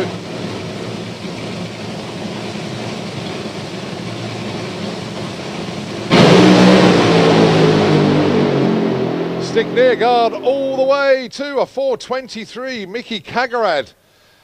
Oh, I don't actually know what happened to Mickey's car then. It just went all wrong. And he is not in the show for tomorrow. Huge plumes of smoke from Stig Neergaard's car. He moved up from number 7 to number 6, went through 423 at 260 miles an hour, but needed something there. But, Mickey Kagerad's car literally just straddled the finish line, got there. Well, got to 1,000 feet in 20 seconds. Not part of the plan at all. So shock of top fuel dragster Mickey Kagerad not in the show. He will come down as alternate tomorrow morning. Wow. So we're going to have to see what happens. Obviously Mickey's car stuck just past, well, that's right, approaching the first exit. We'll get our thoughts together just for a moment, going to have a check of the lanes. I'll tell you what, we're just going to get our breath back after that one. Nitro FM, if you could just play us a couple of adverts, and we'll take it back in a moment when we continue qualifying in session 4 of Top Fuel Dragster.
Ladies and gentlemen, can I please have your attention?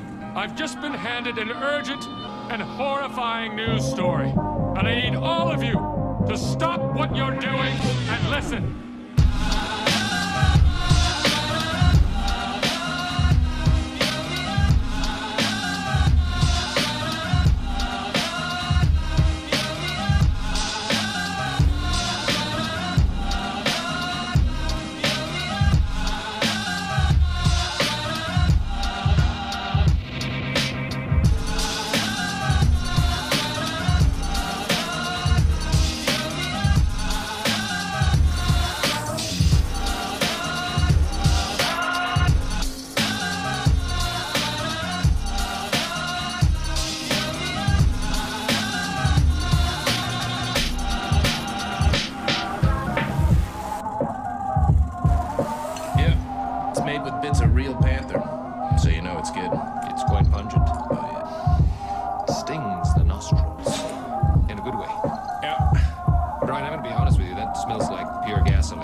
This afternoon I was at Santa Pod Raceway checking out some of the awesome cars that we have for you at the main event.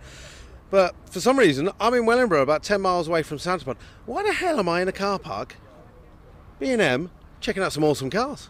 Basically, part of the thing in Street Eliminator is we have to prove that we are street legal and we can drive on the street. And to do that, we go out on a cruise. 10 mile down to a garage, put a minimum of 8 litres of fuel in. Once everybody's fueled up, we then drive another 10 mile to a car park in Wellingborough, leave our vehicles to warm up. And once the engines are nice and warm, we have to do what they call a hot start, which is basically once the engine is warmed up, we restart and we have 2 minutes on a stopwatch. And if we don't start within that 2 minutes, we're out for the rest of the meeting. Yeah. And we have to make our own way back to Santa Pod without any additional help. Okay, so this, I bet, could be proper stressful for some of the drivers when you're coming out and doing this. How does it feel when you have to do it? It is stressful, but I think a lot of these guys know their cars, and a lot of what goes into this is testing. You know, you have to test your car. You can't just turn up and hope it'll work. So we do a lot of road miles prior to the events. You know, I've tested Snow White on countless miles. I'm sure Martin's done the same, and Nigel. So we've all been, you know, on the cruises before.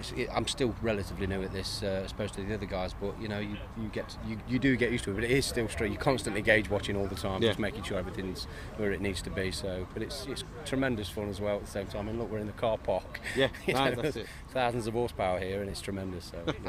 No, that's cool. And also, while we were at the BP garage, we just happened to notice there was a Ferrari in the car wash. Why the hell you would put a Ferrari through a car wash, I do not know. But as he come out, he come past all of the Street Eliminator cars. He stopped by your Bentley, Martin. Did you happen to have a chat with him or give him some kind words? Yeah, we had a little chat. We were hoping to get a little bit of heads-up racing. It just ain't for our side of Wellingborough, but he weren't up for pinks, unfortunately, so never mind, eh? No, that's fair enough. Oh, well. Well, street cars, like we said, we're out in the street. But yeah, this is a Street Eliminator cruise. We'll be back at Santa Pod soon, and this means it's eliminations after this. Yeah, we're going to eliminations tomorrow, I believe, first round. So okay, so fingers crossed everyone makes it back to Santa Pod Raceway. Okay, then we're back here at Santa Pod Raceway in the pits of the Street Eliminator. 25-mile cruise completed. Did anyone fail? Did everything go to plan? No, everything went to plan, mate. Everyone's back here ready for eliminations. Brilliant. And obviously yourself only have 2 seats in the car, and your brother having, is it 5 or 3? 5. So people had good passenger rides. But so we're now into eliminations for Street Eliminator. Where did you finish off in qualifying? I finished 4th. 4th. And who was number 1 qualifier? Martin Smith. Brilliant. Okay then, eliminations time for Street Eliminator coming up next.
So 2 what I would call perfect burnouts there. Yeah, back in the auto-glim lane, driving her dad Urz's car. As Urz already stated, he's got another one which will be put together and prepared for Hockenheim. And you never know, if it all goes well over there, might bring 2 of them to stand for the European finals. Stefan Gunnarsson, he's in the number 7 spot, 4:45. India, number 5 at 4.10.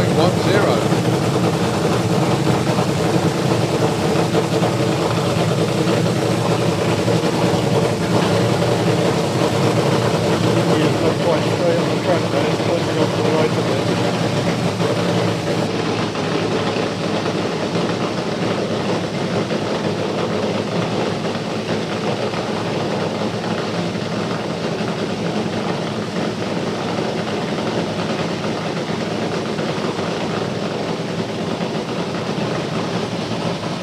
India into pre-stage. Stefan just needs to go that little bit further. There he is, they're both into pre-stage now. Will these two mix it up on the qualified order? We're going to find out very shortly indeed. Well, both of them trying to get a grip on the track, pedalling, and something very small has come off India's car, rolling to about half track, but 590 for Stefan Gunnarsson and 696 for India Erbacher. Well, those were 2 of my picks to run it to go in the 3s for this run. Obviously not then. Never mind, just proves how fickle top fuel cars can be, really. The run India made earlier on today, 5.10, that's nearly the quickest she's ever been, and she was still off the throttle way before the finish line. Stefan Gunnarsson has got a 3.8 second top fuel dragster there, and they just need to, like Peter Lance said, fine-tune it, but it's just going to make round 1 even more fun tomorrow. We now know who are numbers 5, 6, 7 and 8. We do. We just got to sort out, well, potentially sort out numbers 1, 2, 3 and 4. Yep. At the moment, 1 is Antti. Yep. Then Liam, Duncan, Anita. Is that right? Yep, spot on. So number 1 would be getting, well, will be getting, I think, Bjorn Martinsen in round 1. Correct, yeah. Number 2 would be getting Stefan Gunnarsson, which is a big ask at the best of times. Yeah. Number 3 would be getting Stig Neergaard, and number 4 would be getting India. Correct. My goodness. Absolutely spot on. He does that from his head, doesn't even need paper. I'm Like walking I around do. up here with my hands in my pockets, mate. Yeah. Me, I have to look at screens and have to remember it all. No, it's all right. Well, I can tell you what they run as well if you like. But there we go. No, so have we still got 4 cars behind you? Yes, we have. Good. That means all everybody's. 4 of them are here. I think everybody wants to be number 1, and we all know from the numbers that Anita ran to half track yesterday, if that car sticks all the way through, they will be number 1. However, Runa does not want that to happen. No. Well, he's 1, 2 and 3 with his 3 cars, which is by no means a fantastic achievement. You bet. But, well, Liam actually, of all the cars, is the most consistent. He's made 2 3.9 second runs. Antti went 391 and 4 flat in the last qualifying session. But they all want to be number 1. They're all teammates as well, but they all want to be number 1. Well, I think one of them is, on actual fact, just going through the second exit. I don't think it's right round the bottom where you are. It won't be down here, no, not unless they come through under full power. Do they make it all the way down to the very top end of the racetrack? So educated or uneducated guess, the next pair will be Duncan and Anita. No, it's Liam and Anita, actually. Oh, even better. Yeah. There we go. The 2 two green green cars, cars. yeah. The green car and the green car had a race. Pick your favourite. I'll go for the green one. If you can actually see from where you're sat, probably not, but when it's out on racetrack, check out the paintwork on Anita's car. The Levin Igluit sponsor that's on the side of the race car is her father's business up there in Levi in the very north of Finland. And the green haze that you see on the side of the car, it's actually the view out of one of the glass igloos. If you look on Facebook or you've seen it on YouTube, it's quite a famous place, to say the least. It's one of those places that everyone needs to go in the world, let's put it that way. And you can lay there in a glass igloo and watch the northern lights. And that's what that photograph is. Stretched out, obviously, down the side of a top fuel dragster. But if you look very closely, you can see all the trees and you can see the green lights and everything else as well. It's very, very cool. Yeah, and actually, because you pointed that out previously, Dal, I did actually go onto the website and have a look, and I said to It's my good lady, wife, staggering. Yeah, don't show your wife, mate, for God's sake, no. No, her instant reaction is that'll be a long drive. she knows she won't fly. Oh, really? Oh, okay, yeah. Oh, well, there we go. Don't worry about showing her then, to be honest with you. Yeah, but it's not obviously the cheapest thing to do in the world. Yeah. However, it's one of those things, if you're into, once-in-a-lifetime stuff, it's got to be done. Yeah. Definitely. Right, well, one of the cars has disappeared. We still got the other one to move.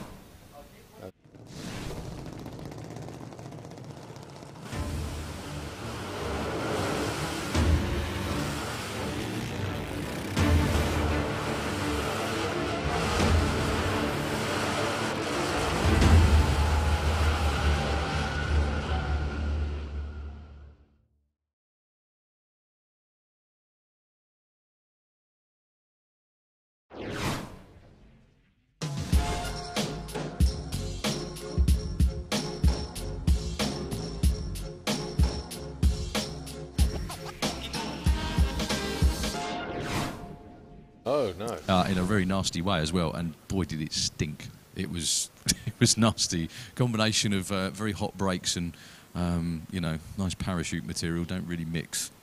So how did that? Obviously, you didn't actually see how it happened. No idea. No one knows. No, everyone says, "Oh well, that's something that hasn't happened before. We won't do that again." Yeah.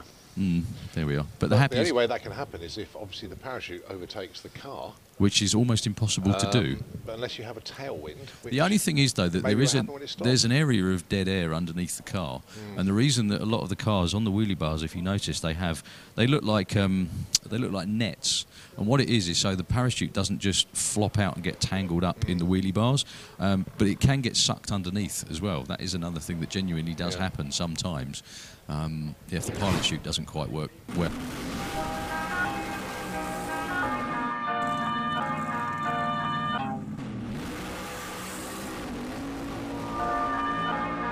Ladies and gentlemen, can I please have your attention? I've just been handed an urgent and horrifying news story.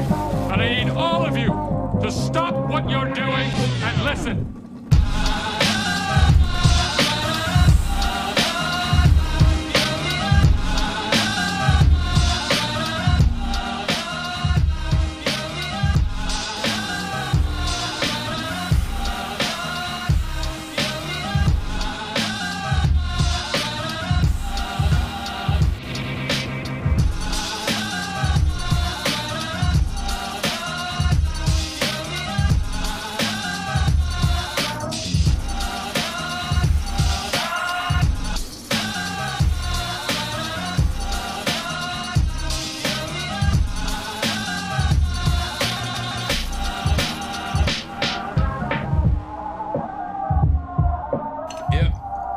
Bits of real panther, so you know it's good.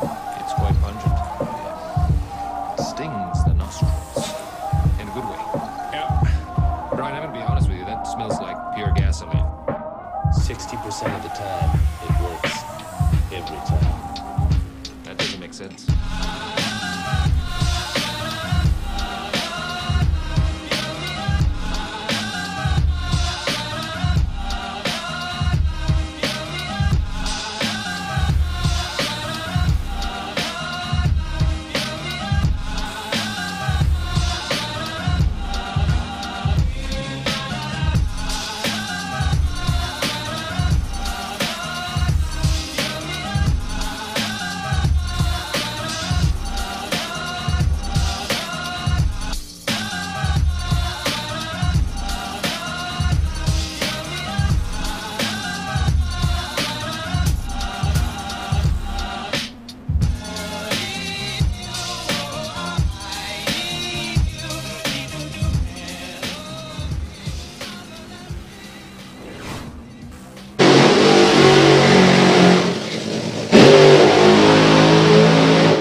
As Darrell affectionately calls her, and wide art, the Queen of Santa Pod, this is Anita Makler.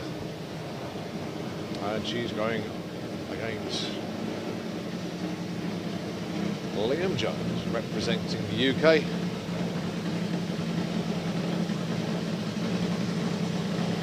Now, as Darrell said, he's got the most consistent car. He's had 2 3.9 second runs. Would like to go 3.8 here to take the #1 spot. Anita 3.95. Bit of a shock to see a 3.95 only #4 qualifier, but that's how tight the top 4 are this weekend in Top Fuel Dragster. team previously working away at the rear slicks, just getting rid of any debris from the burnout, anything that's on there that could affect the traction.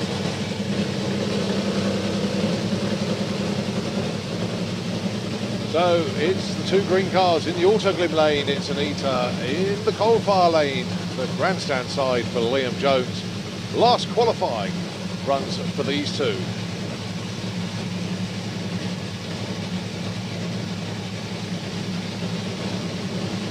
Okay, it's down to the drivers now. They're both rolling forward. Anita is into pre-stage. Liam very nearly there. Hang on tight, folks. Here we go.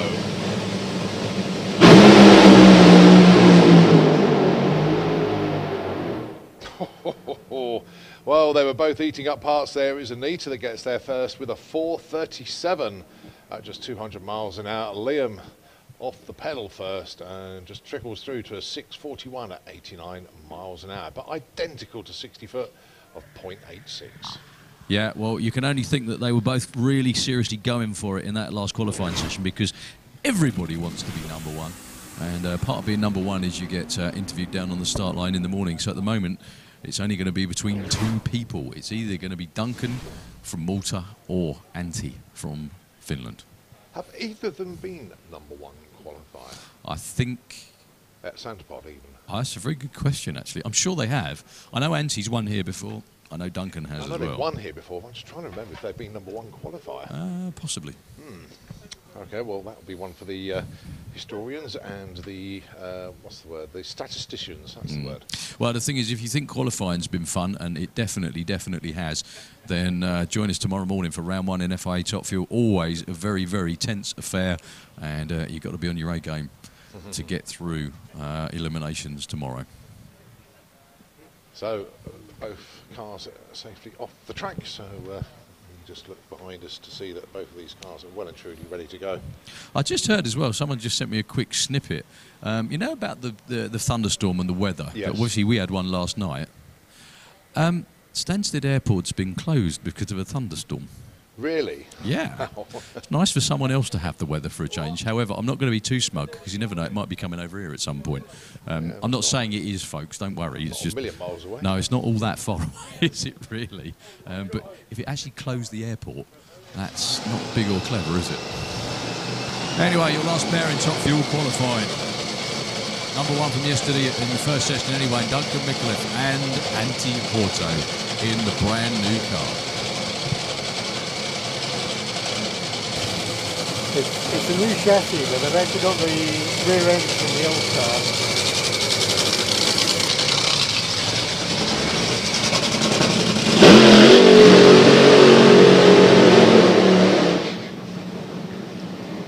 So how far back is the rear end as such? Obviously, so it will be the safety cell, and obviously forward of that will be the new car. Where does it become the old car? They've got the whole new chassis, and it's just the rear axle and the wing struts. Right. The wing itself is new, but the struts and the rear axle are from the old car. Right.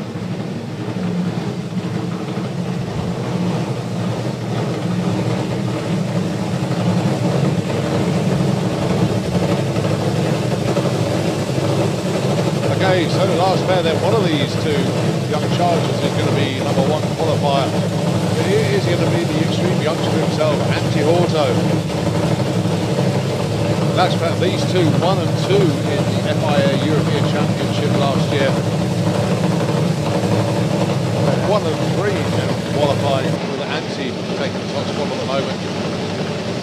One of these two is going to end up number one qualifier.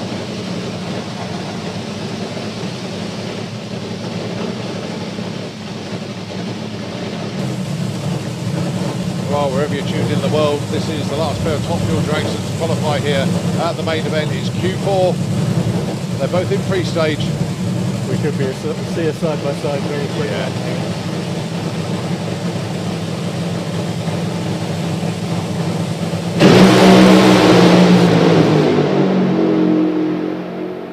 What a run, 397 at 300 miles an hour for Antti Horto.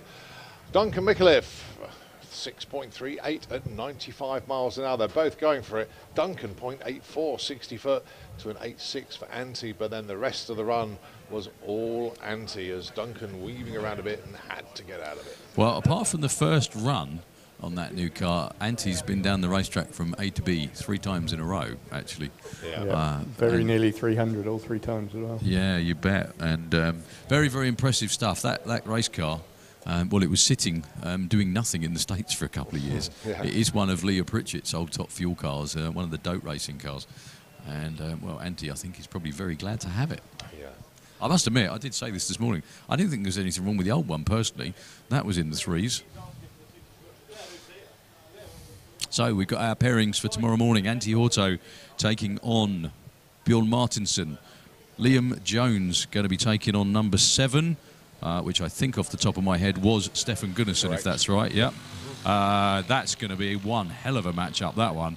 Number 3 qualifier is Duncan Miklev. Duncan is going to be taking on India Urbacher. No, beg your pardon, Stig Neergaard. And number 4, Anita Makula, is going to be taking on the other lady, India. Yeah. That just seems right for some reason. I don't know why, but it just does seem right. Well, that was right, wasn't it? Yes. Good. Yeah, there you go. right.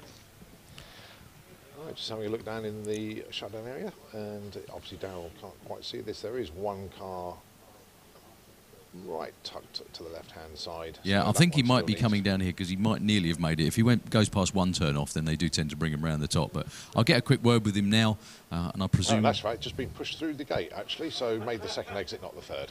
Ah. Well, there you go. You can make a 3-second run and avoid me. Well done. What a bonus. So the entire top fuel session, I've been down here just yakking with you. That's it then. Never mind. So we got Fuel Funny Cars next, I think? We have, yeah. Okay. And it is Steve Ashdown and Kevin Kent. We got the Thermo Red car there as well. So it looks like just 3 funny cars down for this session. So unfortunately, it doesn't look like we are going to see the Hawkins car, which is a great shame. Into the pairing lanes, please. Can I FIM Super Street Bike Cup and also Jet Car, please? Super Street Bike and Jet Car into the pairing lanes, please.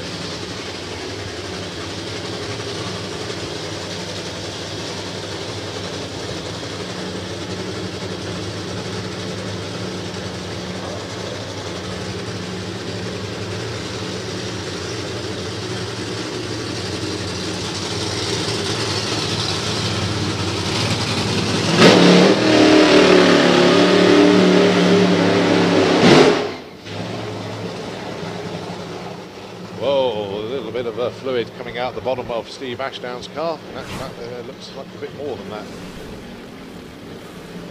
Literally stood up on the rear tyres and burned up, no smoke whatsoever. Yeah, just a very brief stab. I think the fluid was just overflow from the fuel tank. Yeah, I think you're right, actually.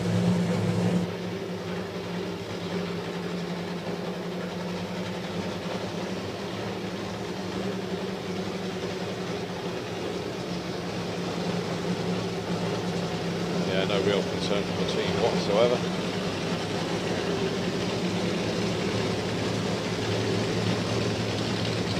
Right, last qualifier then, Steve Ashdown and Kevin Kent.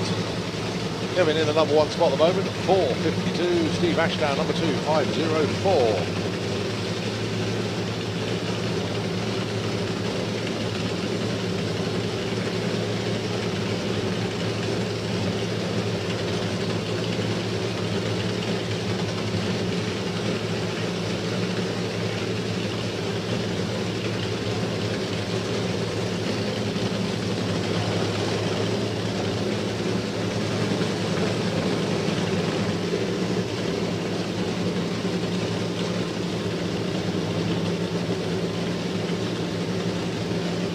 Once again, the 2 crew chiefs give each other a nod. They're both ready to go. Final adjustments.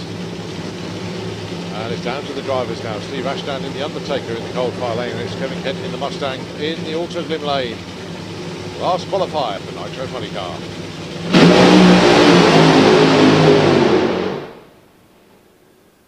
Well, they're both trying once again. Steve Ashdown a 0.95 to the 60-foot mark, 0.98 for Kevin Kent.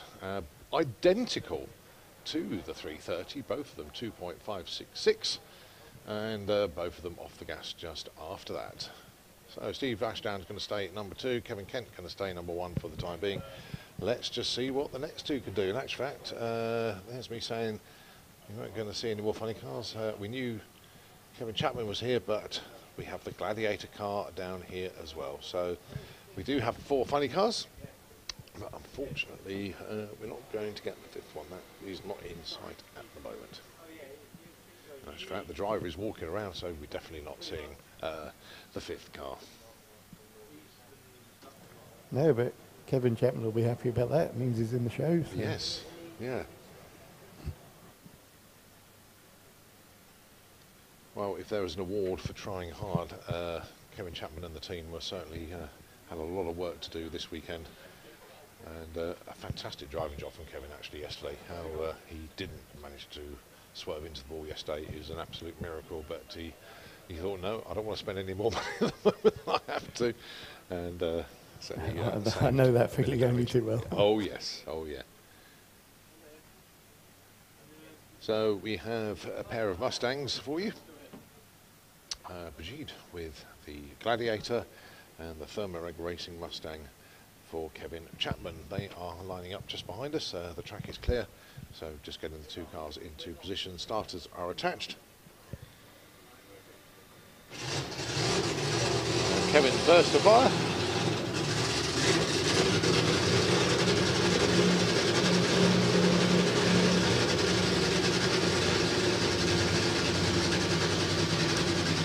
Yeah, that's a very good point actually. It will be Kevin on a solo. Yeah, probably because yeah, he hasn't done a full pass yet. Well, no, I just think Kevin. Yeah, I think they pulled that one round to go into position thinking that they might be going, but no, Kevin on a solo.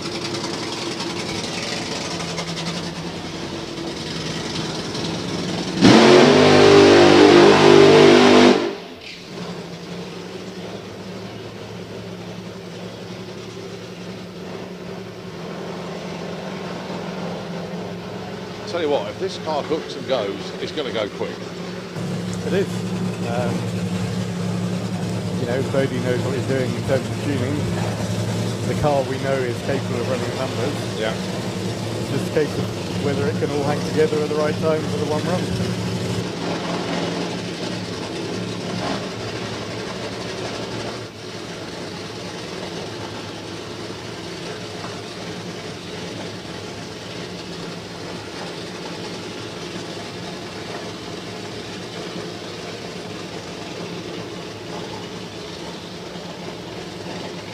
Kevin Chapman, don't forget, spent 40 years coming up here as a spectator. I can't believe it took him that long to get down onto the racetrack, but he's certainly done it in style.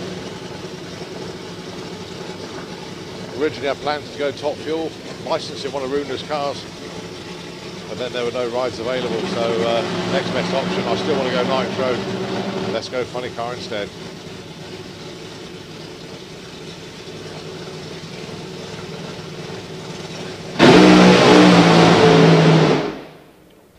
A strong launch, very, very strong launch indeed, but 1,000 foot is reached in 7:05 at just 96 miles an hour. Actually looked like quite a soft setting, to be fair. 0.94, 60 foot, but certainly tried. Yeah, they'll have wanted to go a bit further than that, but I doubt they'll be too upset with that run. Yeah. Well, no, not even a need to pull the parachutes, and he's taking the second exit, so again, he's not going down to see Darryl. That's fine, I'd imagine Darryl might be on his way back up there. So we just got one funny car to go, and of course it is Brigitte with the Gladiator. And the signal's been given to them. Track is clear. Let's see what she can do. She's currently sitting in the number 3 spot with a 5:57. There's another team that's been working flat out all weekend and Yeah. has only had one chance to go down the racetrack so far.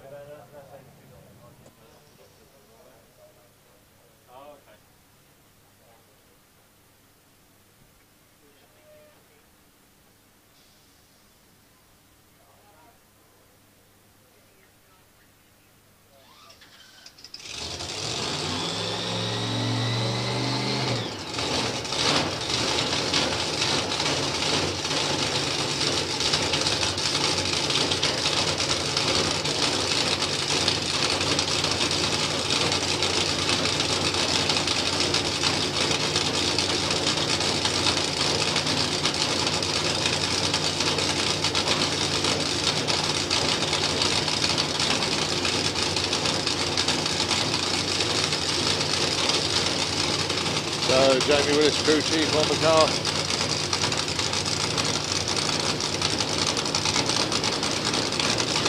It's all these little adjustments they make before the run and before the burnout. It's quite fascinating to watch.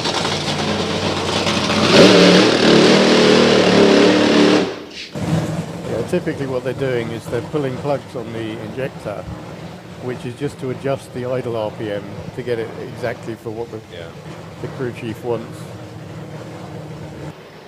Well, fair to say, a very young team, and that includes a driver, of course, and the crew chief. And the tall one at the back there, Jack, been coming up here as a spectator for many, many years, and always wanted to get involved.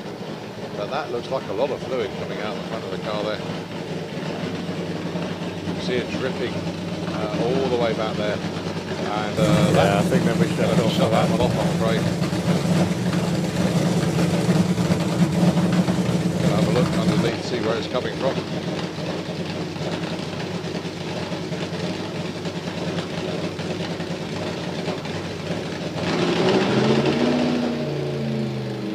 Oh, what a shame for the team.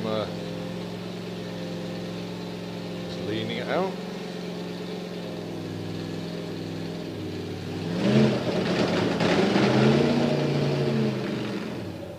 I don't actually like being shut down, these cars. It's evaporating, so it looks like fuel. But, well, Colin, I'm stood up here with the now #1 qualifier in the sunshine, Kevin Kent. Obviously not quite going to plan that run, but I'm sure you'll still be happy to be #1 out of all you guys. Well, of course, it's always nice to come out and be #1 after, you know, not running a car since last year. But yeah, go into tomorrow on a bye. Well, I was going to say, is it a bike? Because Kevin, is that the problem? Kevin hasn't actually got his licence. I don't really know, to be honest. I'm sure we'll get back tonight and find out what the running order will be tomorrow. Whether I've got Run Kevin or Run Kevin. Going to have to race him eventually. Yeah, well, Kevin Eliminator's got to have two Kevins racing each other, otherwise it wouldn't be called Kevin Eliminator, would it? No, that's right. No, let's see what tomorrow brings. It'll be a good day. Yeah, I'm sure it will, mate. It must be nice to be back in there as well. John Smith giving you a lot of help again. Yeah, John's over here. He's helping us out. He's also giving Kevin and John Spuffard a bit of guidance. Yeah. So, yeah, it's one big happy camp. Yeah, and I'm sure you'll be delighted to beat him as well. Oh, yeah, of course. Kevin, get your #1 qualifying funny car. Back to you, Colin. Thanks very much indeed. Well, as the car was stationary for a few moments, there's a bit more fluid that did appear, so there was definitely a fuel leak of some description, and just a little bit of billies on there, and mops going out there to get rid of that. So, oh, what a shame for the Gladiator team. Wanted to really get a run in and mix it up, but we do have nostalgia funny cars around the corner, and let's really hope that Bob Glassop can get the Capri down the track this time. He did come down for the early run, and me not looking backwards, didn't realise that he was actually going back to the pits. After we've done Nostalgia Funny Cars, don't forget we have got our final session of the bike classes. So that's Pro Stock Bike, the Super Twins Top Fuel Bike, and a Super Street Bike. We've also got jet cars around there as well, and once all of that lot is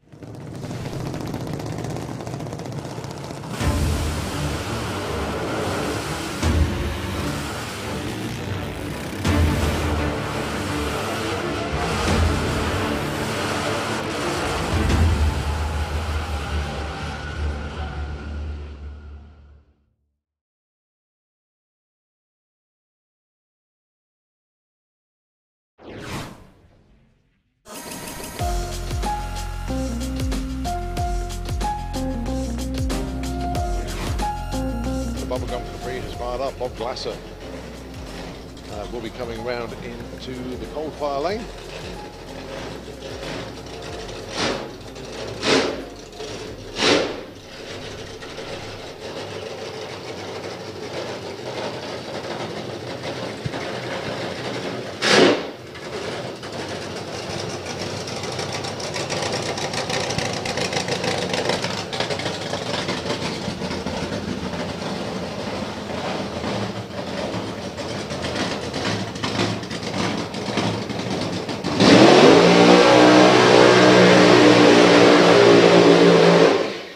Burnout there for Bob Glassop with the 1969 Ford Capri Mark 1.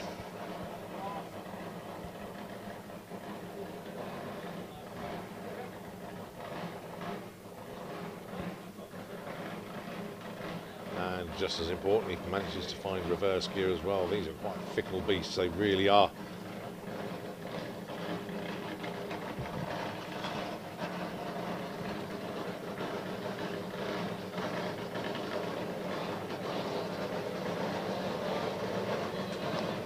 So before this particular car, Bob Glassop used to run a fuel altered, extreme wheels altered.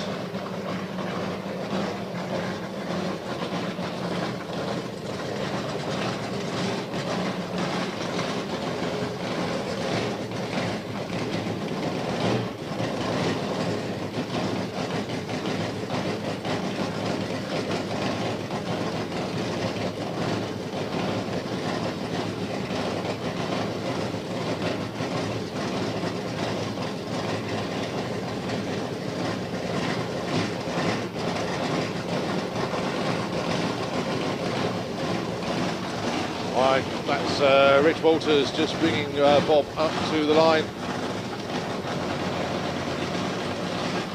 Let's see what he's got for us then. The Mark 1 Capri, Bob Glassop behind the wheel, sponsored by Lucas Oils. How close to the wall do you want to get, but he's sticking with it. Drifts to the centre line and still goes through 780. Just under 130 miles an hour. Very entertaining run for the Bubblegum Capri, exploring all the boundaries of his lane.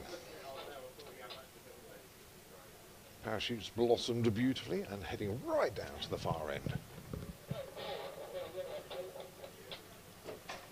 Great stuff, someone else to annoy. That is actually Bob's first run of the weekend as well. I think he was shut off a couple of times. Yeah, the last time he was just towed back. So, yeah, you bet. And if you like nostalgia cars, if you like these nostalgia funny cars, book your tickets for Dragstalgia, not very far away at all, in the middle of July. We've got a bunch of great stuff coming to that one as well. Specifically, Janne Carlson from Sweden with all those terrific nostalgia funny cars. And Chi-Town Hustler as well. Oh yeah, I forgot that one. Sorry about that. Yeah, that'll be pretty cool with Troy Ray driving it as well. So yeah, it's going to be good. Well, Rob Elsom going to have another go today. Fantastic. Didn't get a run today, so you're getting two today. The Dirty Deeds Trans Am bodied funny car really does look good.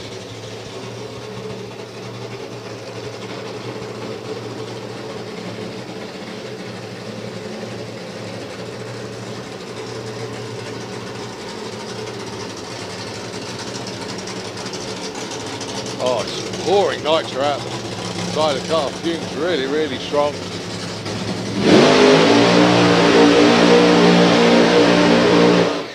Good burnout as well. So as the Gladiator car with Brigitte and Jamie and the gang gets towed back to the pits, well, commiserations to them.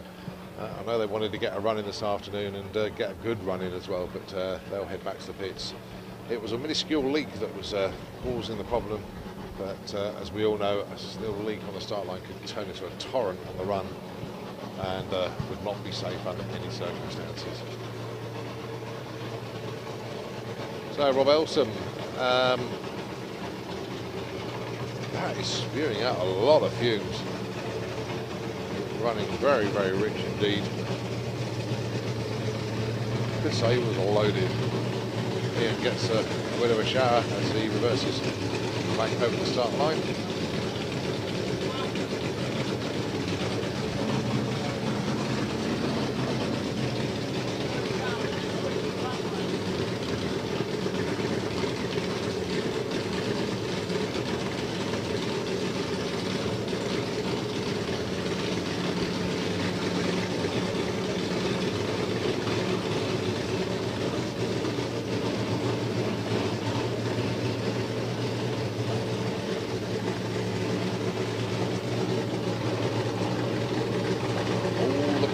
Run checks are completed.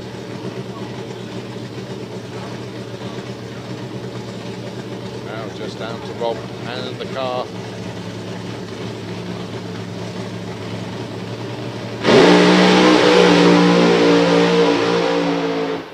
Much, much better run for Rob this time round. Gets to the finish line and runs 8:57 at 1:09, but He was on the gas at least to just before half track. At least they got something to work with for now. Right, no more Nostalgia Funny cars, so no Venom car for this session. Well, I'm down the top end for the first time all weekend and in a long while with Mr. Bob Glassop with the Capri. Bob, it's real nice to see you all the way down here at the top end. A little bit out of shape, but I'm sure it was fun.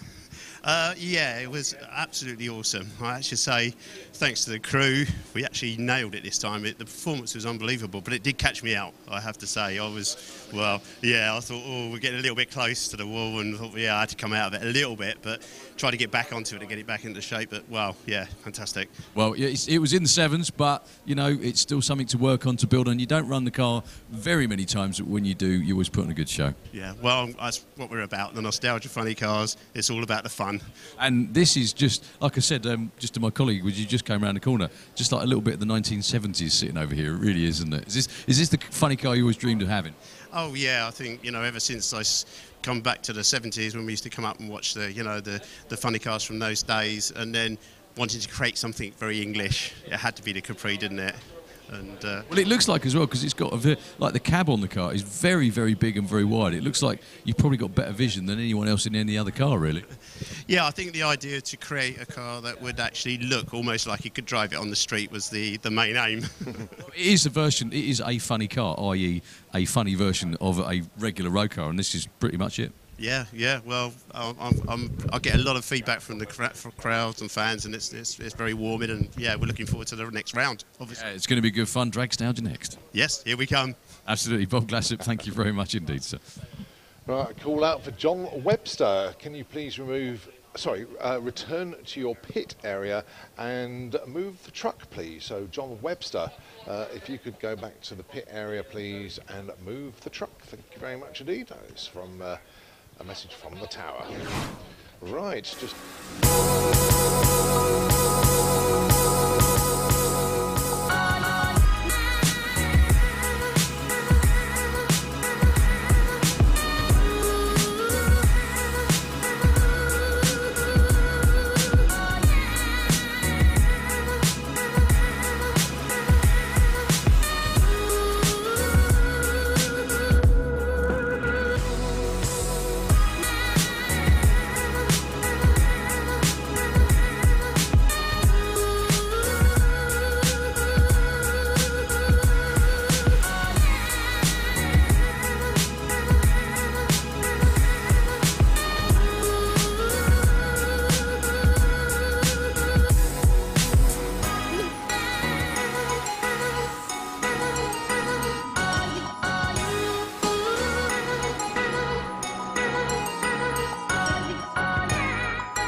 Okay, I'm here at the head of the pairing lanes, and I'm here with one of our security team, Rad. Obviously, you're manning the crossing today, and you get to see all the cars coming by, and you're getting to check out our TV screen that you've got behind. Have you had a chance to have a sneaky look at the racing throughout the day? A couple of sneaky peeks, yeah. What have you thought of the coverage from the Santa Pod Live TV so far? It's really, really good. It does draw in crowds as well. Obviously, not everyone can go into the stands or round to the embankment in time. If the rocket cars or the big fuel cars are coming down, we stop, have a beer and a burger and watch on the big screen. Brilliant, so we're doing good. And obviously, because you're manning the crossing, do you kind of get to know some of the racers' faces and get to like interact with them throughout the day? Some of them, yeah. Ultimately, are regulars from weekend after weekend, but yeah, lots of newer drivers that are coming through from Europe. Brilliant. And what is your favourite class or car or racing driver that comes to it's got to be the Santa? rocket car. Got to be the rocket man. It's such a class bit of kit, and yeah. He is a crazy, crazy Frenchman. Yes. Oh, well, brilliant. Okay, well, thank you very much, and keep manning security and not watching the telly.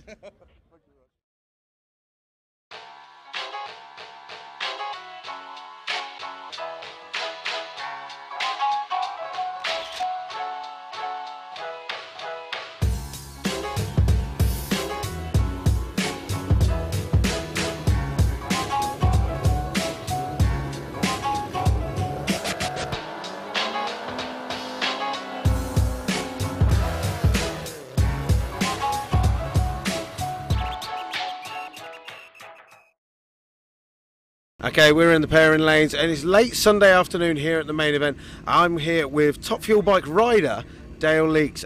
You are currently on the bump spot. You're currently qualified 8th in a class of 10. How are you feeling going down for this final qualifying round? It's not a great place to be. Being on the bottom, obviously, you can get knocked off the back of the pack. So there's 10 people shooting for 8 places.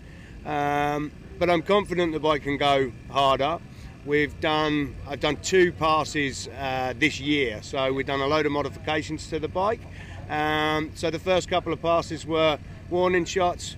We think everything's all good. Hopefully we can get further down the pack and a little bit more secure in there for tomorrow. Okay, so you're not really worried about going out. You're looking to go deeper down into the qualifying order. Well, good luck. We're going to come down and watch you, and we'll catch up with you afterwards, and hopefully it'll be a thumbs up and you're in eliminations tomorrow on our finals day at the main event here at Santa Pod Raceway. Okay, we're in the pairing lanes here at the main event on the Sunday, the final day of qualifying, and this is the final qualifying round. I'm here with the dealer, Steve Woolard, on the Top Fuel motorcycle. Good afternoon. How are you qualified so far? We're number 3 at the moment. We're going to try and step up, but it's going to be a big ask.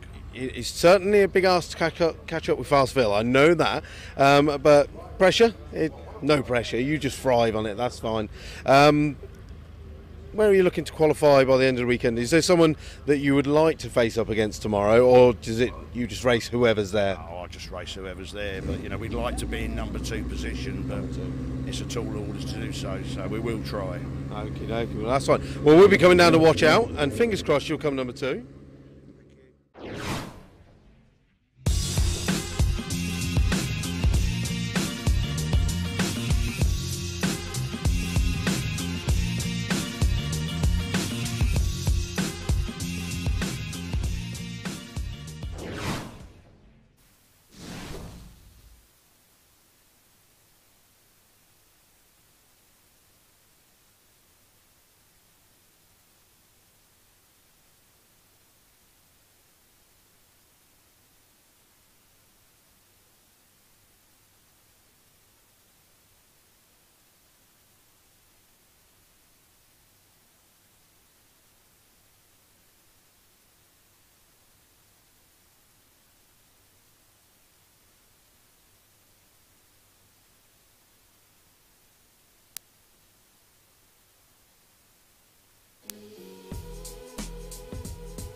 And that noise is a Super Street bike, and it is being ridden by Alex Hope of the CBD Asylum team. Not having a stellar weekend so far this weekend. Every launch the bike has drifted off the straight and narrow, and his best so far 10.11. He's capable of going into the number 1 spot here. Number 1 spot just 7.43. They can all do a lot better than that. And Alex, but the thing is though, the problem for Alex is that he's got to run. If they run a 4-bike ladder, which I'm sure they're going to, then Alex is on the outside looking in at the moment. He needs to go 9:41 or better.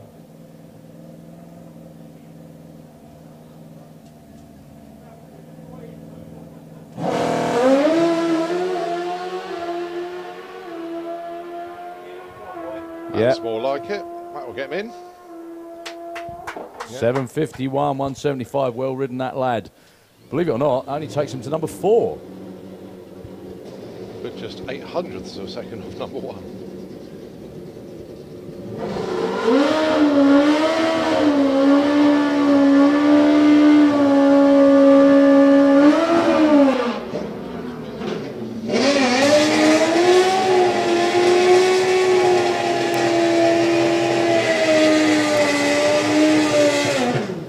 Right, Maurice Bertrand and Martin Bishop. Numbers 2 and 3. Number 3, both around 7:47s. Missing a few others as well. No Lenny Padgett this weekend. Yeah, either. do you know, I was thinking exactly the same thing just then. I don't think I've ever remember a meeting where Lenny's not here. Well, Mark Smith, I think, is broken, unfortunately, because I saw Mark we haven't seen him again. I saw him wandering around down there behind the start line, so commiserations to Mark. So this position, Maurice Bertrand in the Auto Glimlane. Bish. Both these two run 7:47. Oh, Martin. Bish, see his hang off the handlebar there in frustration. 7:54, Maurice. Going to stay in number 2. Martin staying. They were looking for a 3. bit more than that. Well, everybody, to say the least, is very, very. That's one of the most tightly bunched pro stock bike fields we've had in some time, actually. So we're on to Super Twins now. The field is set for pro stock bike. Let's set the field for Super Twin and Top Fuel bike. The Super Twins down here. Number 1 qualified by a bunch with his massive personal best for Marcus Christensen, 6:42. The bump spot is an 8.36, which is Mark de Boer. The man firing up underneath the tower, Christian Jaeger.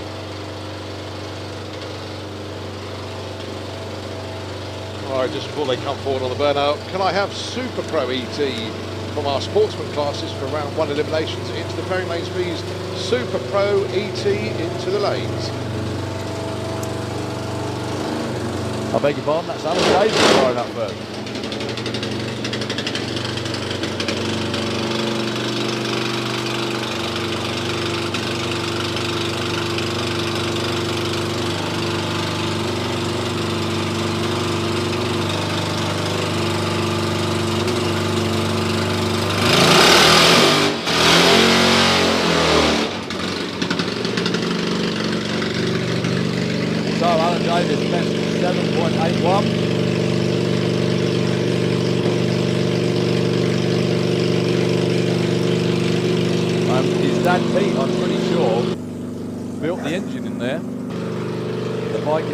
By the Black Vogels, that's Alex out front, and Alan is a very, very capable rider himself.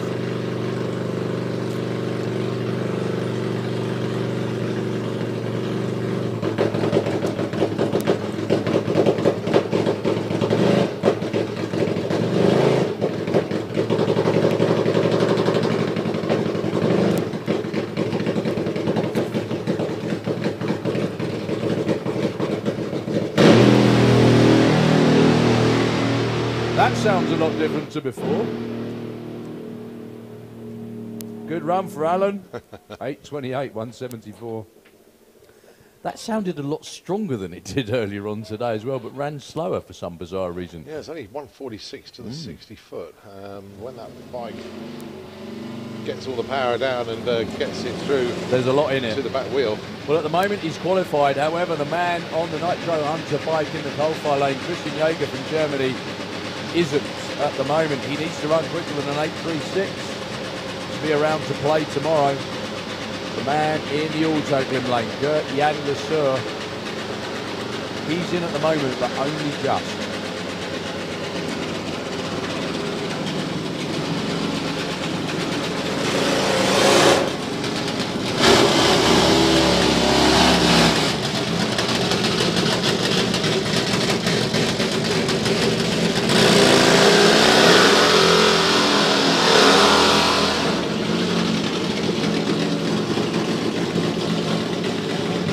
So both of these two capable of performance good enough to get them in the qualified show. Gert Jan is number 6 with 7.77. Christian is number 9. Bottom line is if Christian Jaeger does not run quicker than 8.36, he will not be in the 8 bike ladder for tomorrow. Both of these bikes have 6-second potential.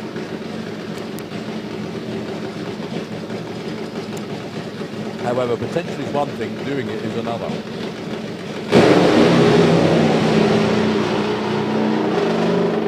Both of them heading left, both of them straightening up. Yeah, well, gets in.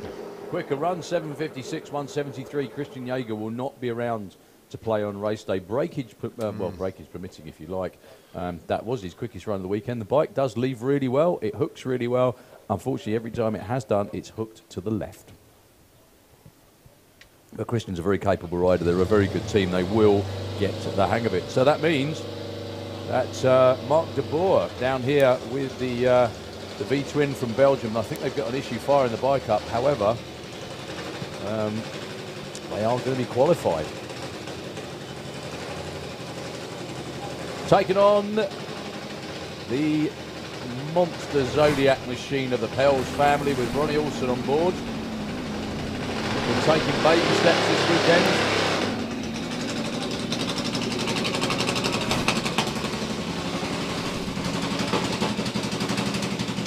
It's going to be one.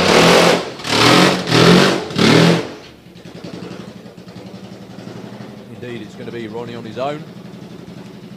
Ronnie ran a best of 7.13 this weekend. However, like I said, baby steps. It's been strong, it's been straight, and they've made 4 qualifying runs, which is always the most important thing.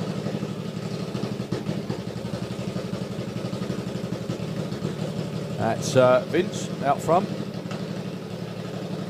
just directing Ronnie. This bike is an absolute monster. It's been in the 6.3s. However, I can only think that they're going to be trying to creep up on that kind of performance again.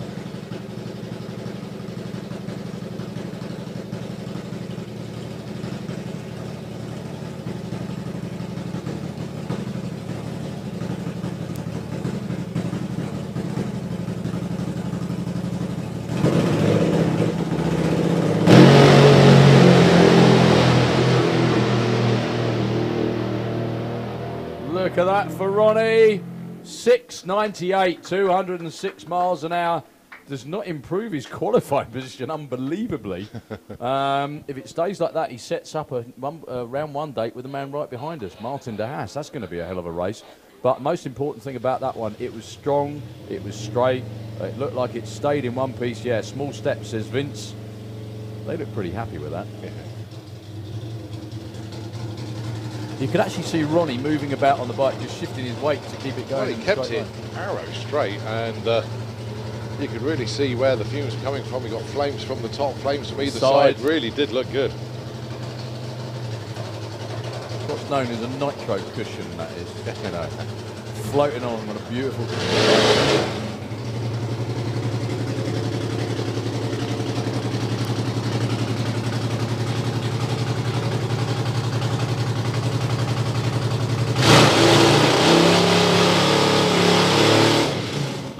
Martin de Haas, currently a number 4 qualifier. If he does not improve on that, he will be up against the man you just saw in round 1. Well, this is the last bike in Super Twin, actually. We've got no Neil Mitchley, we've got no Hans-Olaf Holstad, and we've got no Marcus Christensen. Marcus Christensen probably quite enjoying life, actually, after that run. And I don't blame him at all. So, this will be the field set the way it is, unless Martin de Haas can go quicker than 6.72.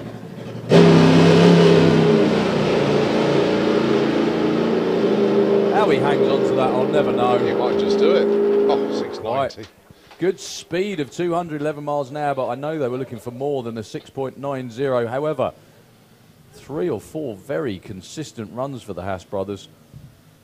Martin really does ride that like he stole it, doesn't he? I mean, it's just unbelievable to watch every time. So that's the bump set for the Super Twins. We're on to FIM Top Fuel Bike, and we have a field of 8 to set once again.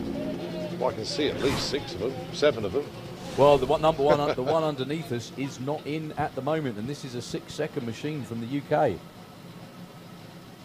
Lorcan Parnell with Storm. This bike runs anything like its potential, will be in.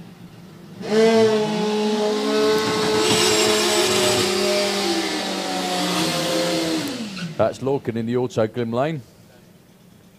He's number 9 at the moment, runs 7:46. He needs to run the number on the board at the top end of 7:26. Phil Crossley with the bot shop machine down there. Phil has not got a number on the board yet. He's struggling to get I was going to say something's gone quiet down there.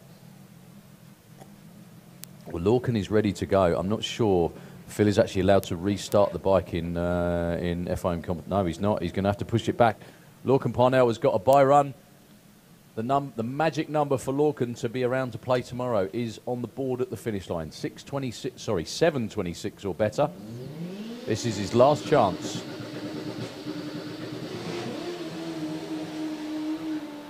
I'd say that is going to be a 7:26 and a lot quicker, actually. Yeah, it could be in the 6s. 6:85. A flare for the dramatics, sir. Well done. 205 miles an hour from the outhouse to the number 5 qualifying position. Congratulations to them. That was rather good. So who did that bump Look out? at this house, 7.2656, 7.2658. Well, so Thomas Pedersen is in by 2 10,000ths of a second over Dale Leaks at the moment. And I think it's Dale underneath us right now. Well, it certainly is. Is it Dale? It is. So these two are number 8 and 9 at the moment. The man in the coal-fire lane from Sweden, Thomas Pedersen, is number 8. He needs to go quicker. Well, anyway, yeah, you know it works out. We're going to find out at the end of this pairing who's not going to be in the show. It's going to be one of these two. Basically, if Dale Leaks, who's in the Autoglim lane, runs quicker than 7:26 and Thomas Pedersen doesn't, Dale is in the show. However, if Dale doesn't run quicker than that, Thomas will still be there no matter what he does. And if they both go quicker than 7:08, they're both in. And they Eric both bump has out to Eric go. Richard. Yeah. They're both capable of it as well.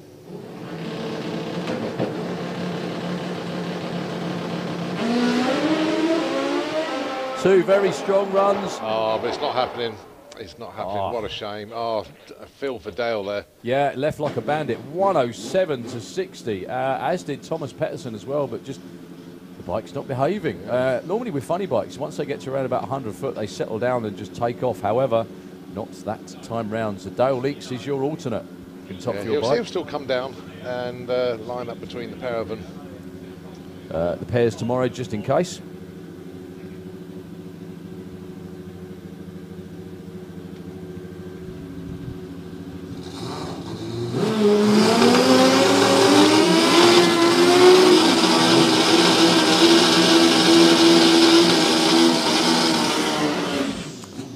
Well, the man is putting one good run. That's Glenn Borg from Malta, and that one good run was a very good run. 6:57, his quickest run ever in qualifying yesterday. He's in the Auto Glim lane. He's definitely qualified, as is now Eric Richard from France. Went 7:08 earlier.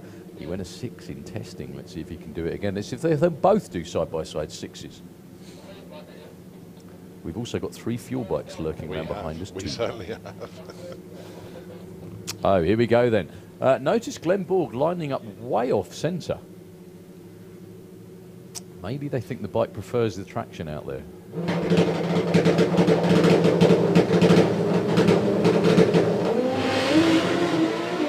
No, it's because he was aiming at the centre line. Glenn, oh dearie me. 690 for Eric, though. No. That will stand at 196 because he was over the finish line first. Oh, he was, yes, you're right. Yeah, yeah. Glenn Borg with a tyre chatter off the start line. He was on a really strong run and obviously didn't want to let go. They did get close at the top end, but fortunately Glenn backed off just in time, and that's a new personal best for Eric Richard. That's the top 7 bikes in the 6s or better. Terrific stuff. Obviously, a clean up on aisle 1 and 2. Oh dear. And clean up in trousers, I should think, needed for one of those. Yeah, that wasn't pretty, was it? No. Anyway. You can.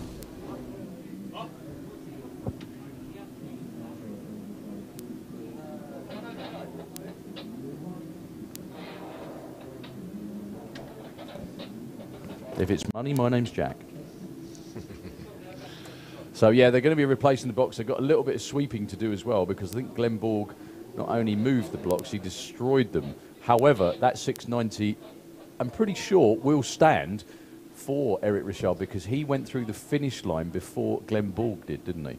Well, that's what I was looking at. I was trying to work it out from the times. Eric was a 10th ahead off the start line, but looking at 1,000 foot, they were level. They were dead level, were Yeah. they? Yeah, but the reason they were level was because Glenn punted the blocks. Well, if Glenn punted the blocks, that means he was ahead. If the blocks moved. However, if Glenn got to the finish line first and punted the blocks, they'd have a similar elapsed time, wouldn't they? Actually, yeah. So, yeah, Eric would have got there first. Exactly. By 500 but only, it was a good job he did it. 500ths of a second. Well, basically. he must have been able to see Glenn Borg right out the corner of his eye, all the way down there. What is it about Southern European top fuel bike riders that like catching a lift? Anyway, there we go. Right, so a few blocks. We've got through a few blocks this weekend, actually. We have, and obviously the new system of replacing them, i.e. just going and putting new ones on the magnets, is working out pretty well. Yeah, so we've got 3 more top fuel bikes to go. We have Steve Woolett with the dealer lining up down here from the UK in the coal-fire lane, and the 4th quickest man in the world, and probably the 5th, I think, standing next to him, Ian King, down here behind.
Well, Anita and India. Anyway, there's no easy draws. However it works out, it's all going to be fascinating to watch. Pro Mod, we've got some interesting pairings coming up there as well, I'm sure.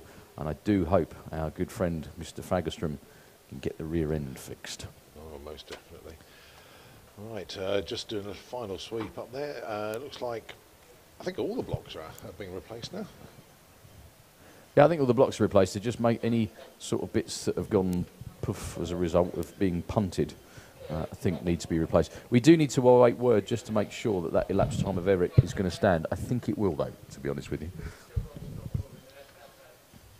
Now, this is the advantage of the multi-camera broadcast. Well, that's the other thing. We can see who got to the... Basically, if the guy in the other lane tripped the beams, his time's null and void.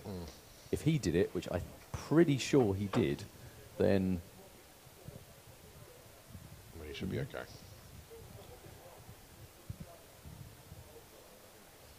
Right, so looking around the back, obviously we got match front. Let's look at this again. The run for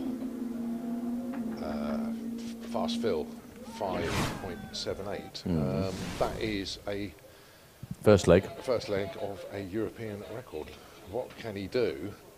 There's a Well, certain Peter Svensson's percentage run quicker, yeah, but he's never backed it up. Yeah, the 570 backed up his actual record. Which was? 580, I've got it. 586. Thank you. 586 from Tog. Now, if, although it won't be the quickest run in Europe ever, obviously Peter Svensson 570, but that was not a actual record because it was not actually backed up. But if Fast Phil can back up the 578, that becomes a new European record. Wow. So he needs to run 580, probably 583 with a 9 or quicker, or thereabouts. 584. Okay, that's a bit more leeway then. That's slightly less pressure. Also, looking at the next class as well, Steve Venable's new speed record, well and truly on By the a cards, bunch. by 3 miles an hour.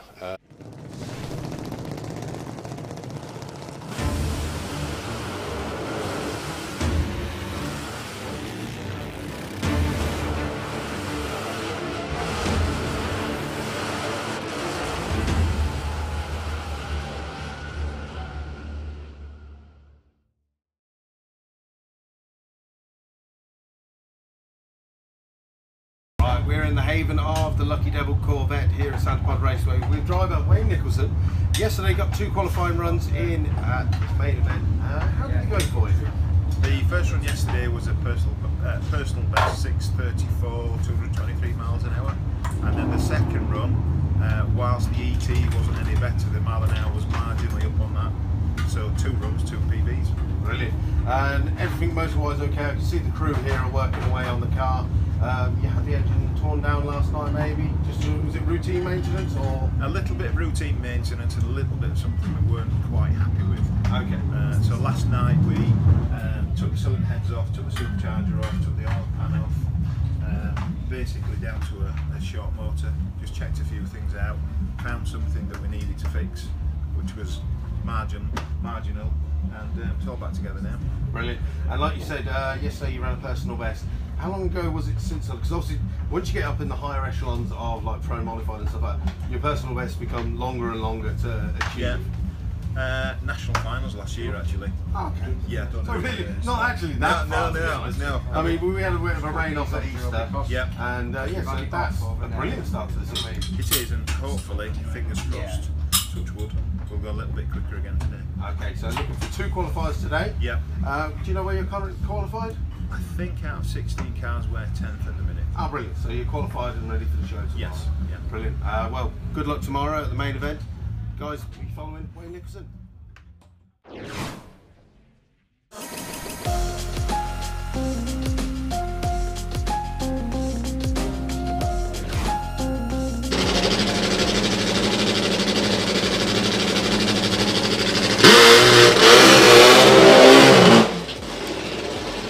Notice as well, Lukey's down here filming bikes. He's going soft in his old age.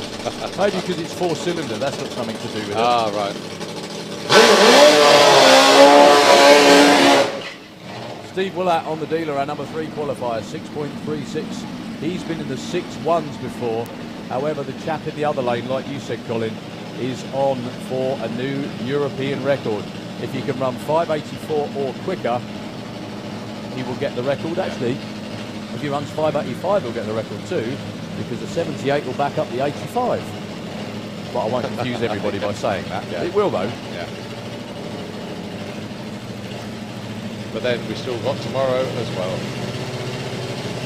Yeah, but in qualifying's not racing. Qualifying, you can go for it. Yeah. However, they weren't going for it last night, apparently. That's why he ran a 578. So, Steve, Coalfire lane. Phil in the Autoclim lane.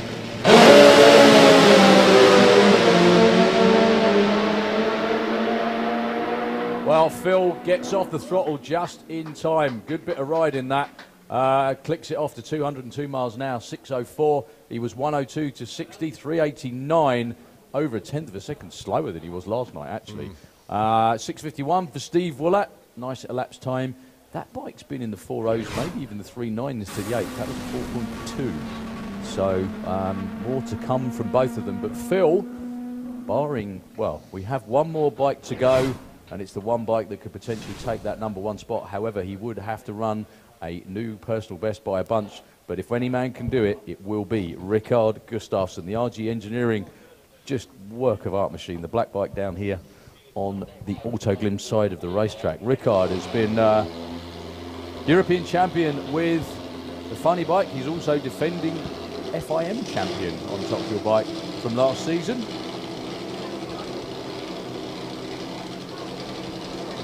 Rickard is a very quiet man, a proper engineer and a thinker, but one hell of a bike rider as well.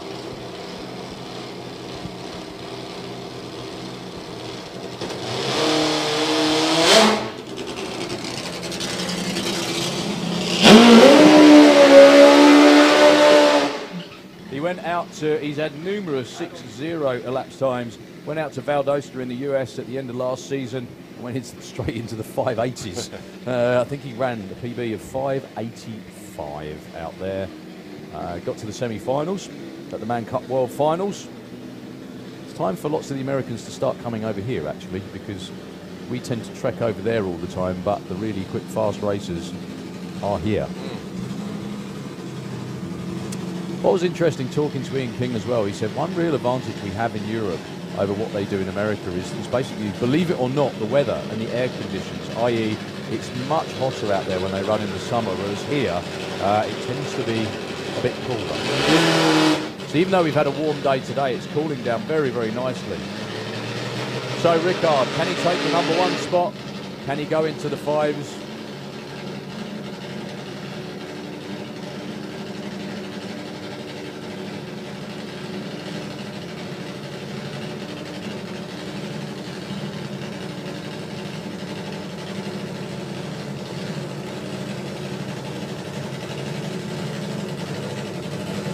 Yeah, Rickard says it's A-OK.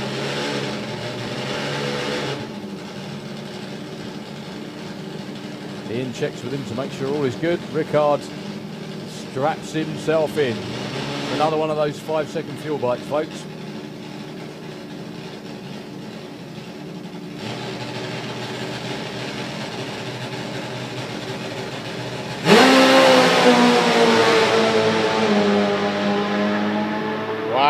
Wow, what a super run. 5.99. Look at the speed, ladies and gentlemen. Wow. 250 miles an hour on 2 wheels for Rickard. My goodness me. We need to get some stats, but I think only 2 people in the world have previously been over 250. One of them is Corey Hogan. One of them is Larry McBride, and I think that's it. Nobody else has been 250. Fantastic. See you tomorrow, Bjorn. After that, we have we'll come back to that later. FIM Super. Well, he's #2 qualified, but 250. Yeah. That's the first time I've seen 2 bikes in the 5s in one qualified order. Right, Eric Jeans looking to go sub 767 to get in the show. 8:11, 159 will not do it. So this is the last qualifying session for FIM Super Street Bike.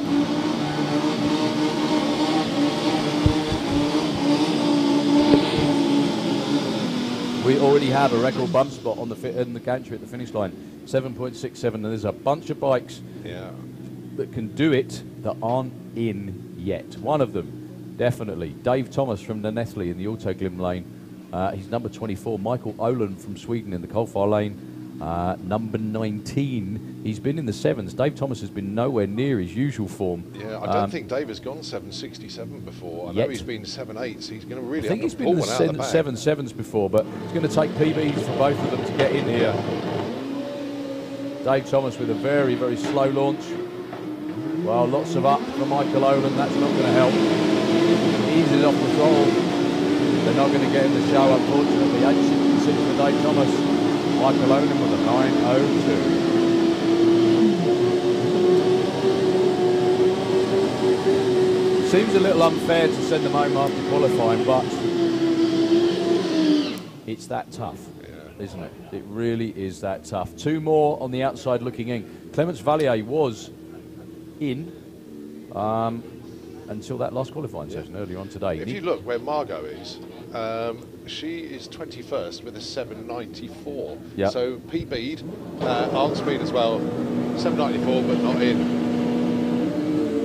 767, if either of these want to be around to play tomorrow. Good runs for the pair of them.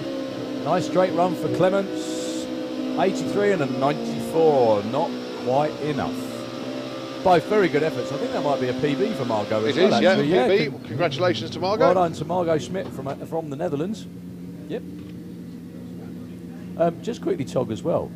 Right, bike riders over 250. I reckon that's Rickard's third on the list for that one. Simon's on the case. McBride at 258. Corey Hogan, I know, has been 250. Yeah, he's number 3. Fantastic. That's enough. Take some doing. Anyway, Robert Haglam should have been against Eric Gruber. Eric is here.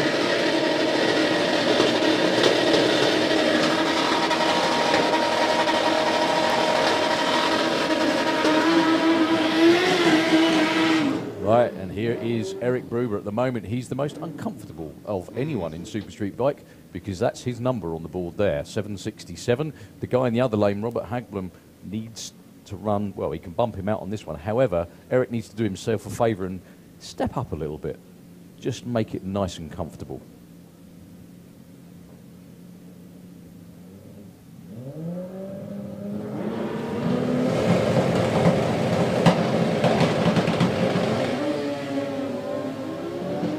Lovely controlled wheelie for Eric Gruber there, but he's Robert still Hagler, doing it. Come on, Robert, come on, come on, come on. 65, he's in. He bumps out Eric Gruber in the other lane. Oh. That's kind of how it's supposed to happen. The bump spot drops to that number, 765 with an 8. However, Robert Hagblin better not be getting too comfortable. No, there's still some quick bikes to Oh, come. very much so. One of them is this man, Rudolf Maduro from the Netherlands. In the Auto Glim lane, he's 19 at the moment, well capable of getting under that 765 number, as are plenty of people behind him. Taking on Sandro Haldeman, who's not that comfortable himself with the 763. He's been making some very good runs this weekend, though, the Swiss lad.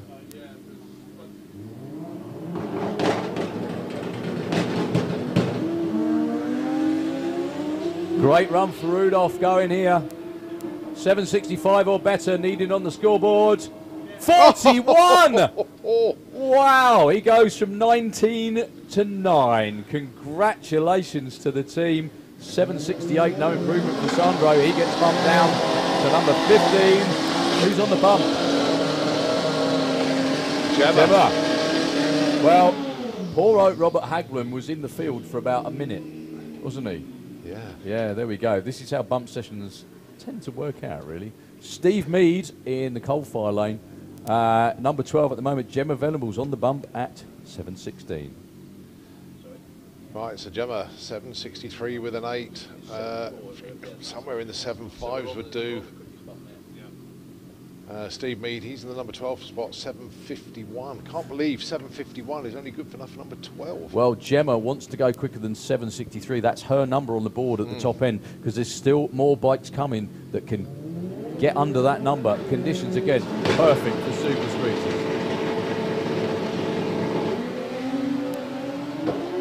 129, nice. For Gemma. Steve Mead, 733 and 766 for Gemma. No improvement. Steve Mead, though, up to number 9.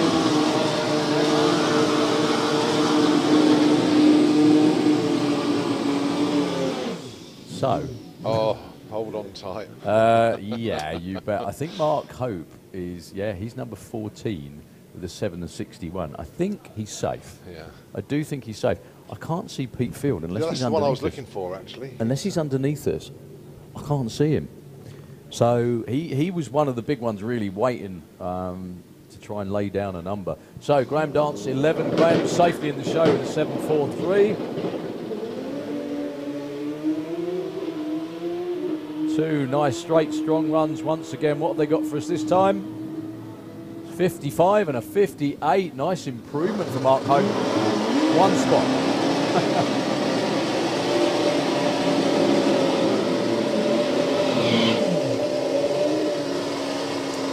There's going to be some huge runs in this session.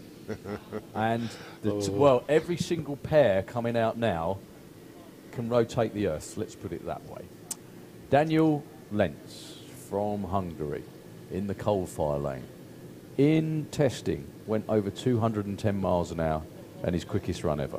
However, at the moment, he went 7:25. Rick Stubbins, for Rick, being number 6 qualifier is a bit of a shock. He's in the Autoglim lane. 7:16 his best elapsed time. They both can do better than that. Well, slow 60 foot for Rick Stubbins, and it looks like he's got problems. Daniel Lentz off in the distance. 7:18 at 2:04. Moves up one spot to Seven. number Well, 7. Rick Stubbins, number 6. Yeah, Rick, the front wheel was lifting all the way down the track and deciding to back out of it in the end. About 1:31.60, but not where he should have been. Thing is, though, it's always, you know, it's one thing doing it in testing. You need to do it on race weekends. However, testing obviously shows you that you can do it. One lad who had a really bad day yesterday, quite frankly. First run, he went up and crushed his gentleman's area a couple of times when he came down. That's Rudy Zorzi from Italy in the cold fire lane. He's safely in. Second run, split something in spectacular fashion about half track. However, came back today, went 7:25. Up against Graham Bouchin. He went 7:16 with the Kawasaki in the Autoglim lane. He can go quicker than that as well.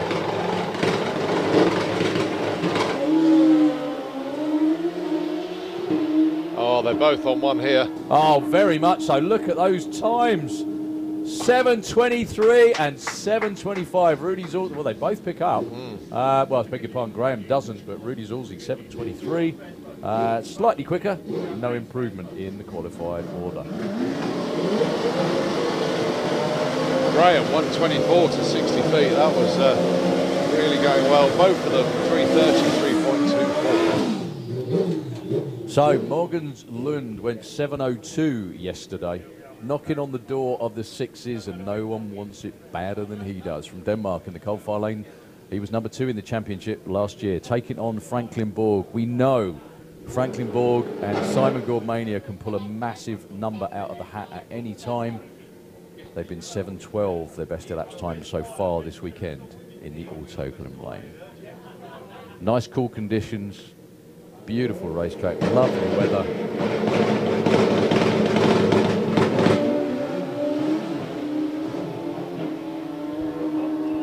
Both of them 126 to 60 foot. 7:36 at 191. Off his usual pace for Franklin. He will go into race day no better than number 4.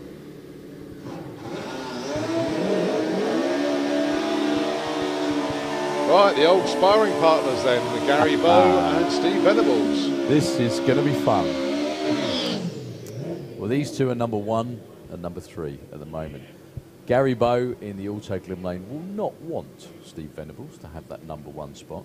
These two raced each other for the title a couple of years back, and it was Gary Bowe with his first 6 that took the win. I don't think Steve's ever forgotten that, or ever will forget it, quite honestly. And never will forgive either. No, no, no. This could be side-by-side 6s, all being well. Steve just hangs on to it.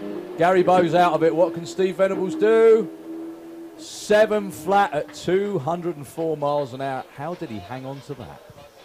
So it will be Steve Venables, your number 1 qualifier in Super Street Bike. We have a record bump spot of 7:63. And his daughter's not in the show. Oh, no, she is. I beg your pardon. Gemma Venables, Steve's daughter, is on the bump. They're going to race in round 1. I didn't believe that. Fantastic stuff. Morgan's Lund is going to be taking on Sandra Harriman. There's no easy ones there. 8 and 9, Rudy Zorzi and Steve Mead are the closest together.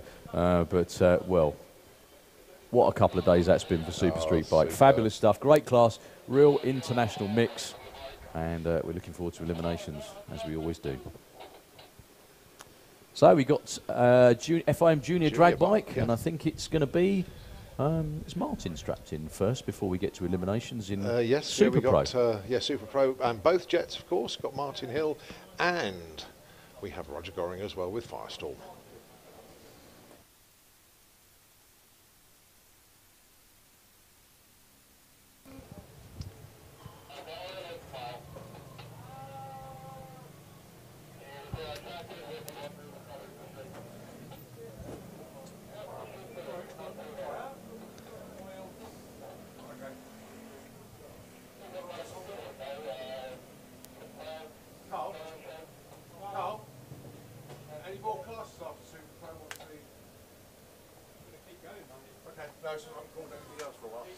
So we just got a little bit of clean up to do by the looks of it in the Autogymnasium after that last run by Gary Bone. Yeah, a bit of oil, unfortunately. Yeah, just to update everybody, potentially another 2 hours to go. So we're going to keep on going until we have to stop. So I think it'll be time to phone for a pizza soon, or... Alright, still got more eliminations to do. Super Pro ET will be the next class to go into eliminations. Just before that, we have the junior drag bikes putting another qualifier, and we have 2 jet cars to run as well. So going to be very, very interesting indeed. Okay, folks, well, we do have a bit...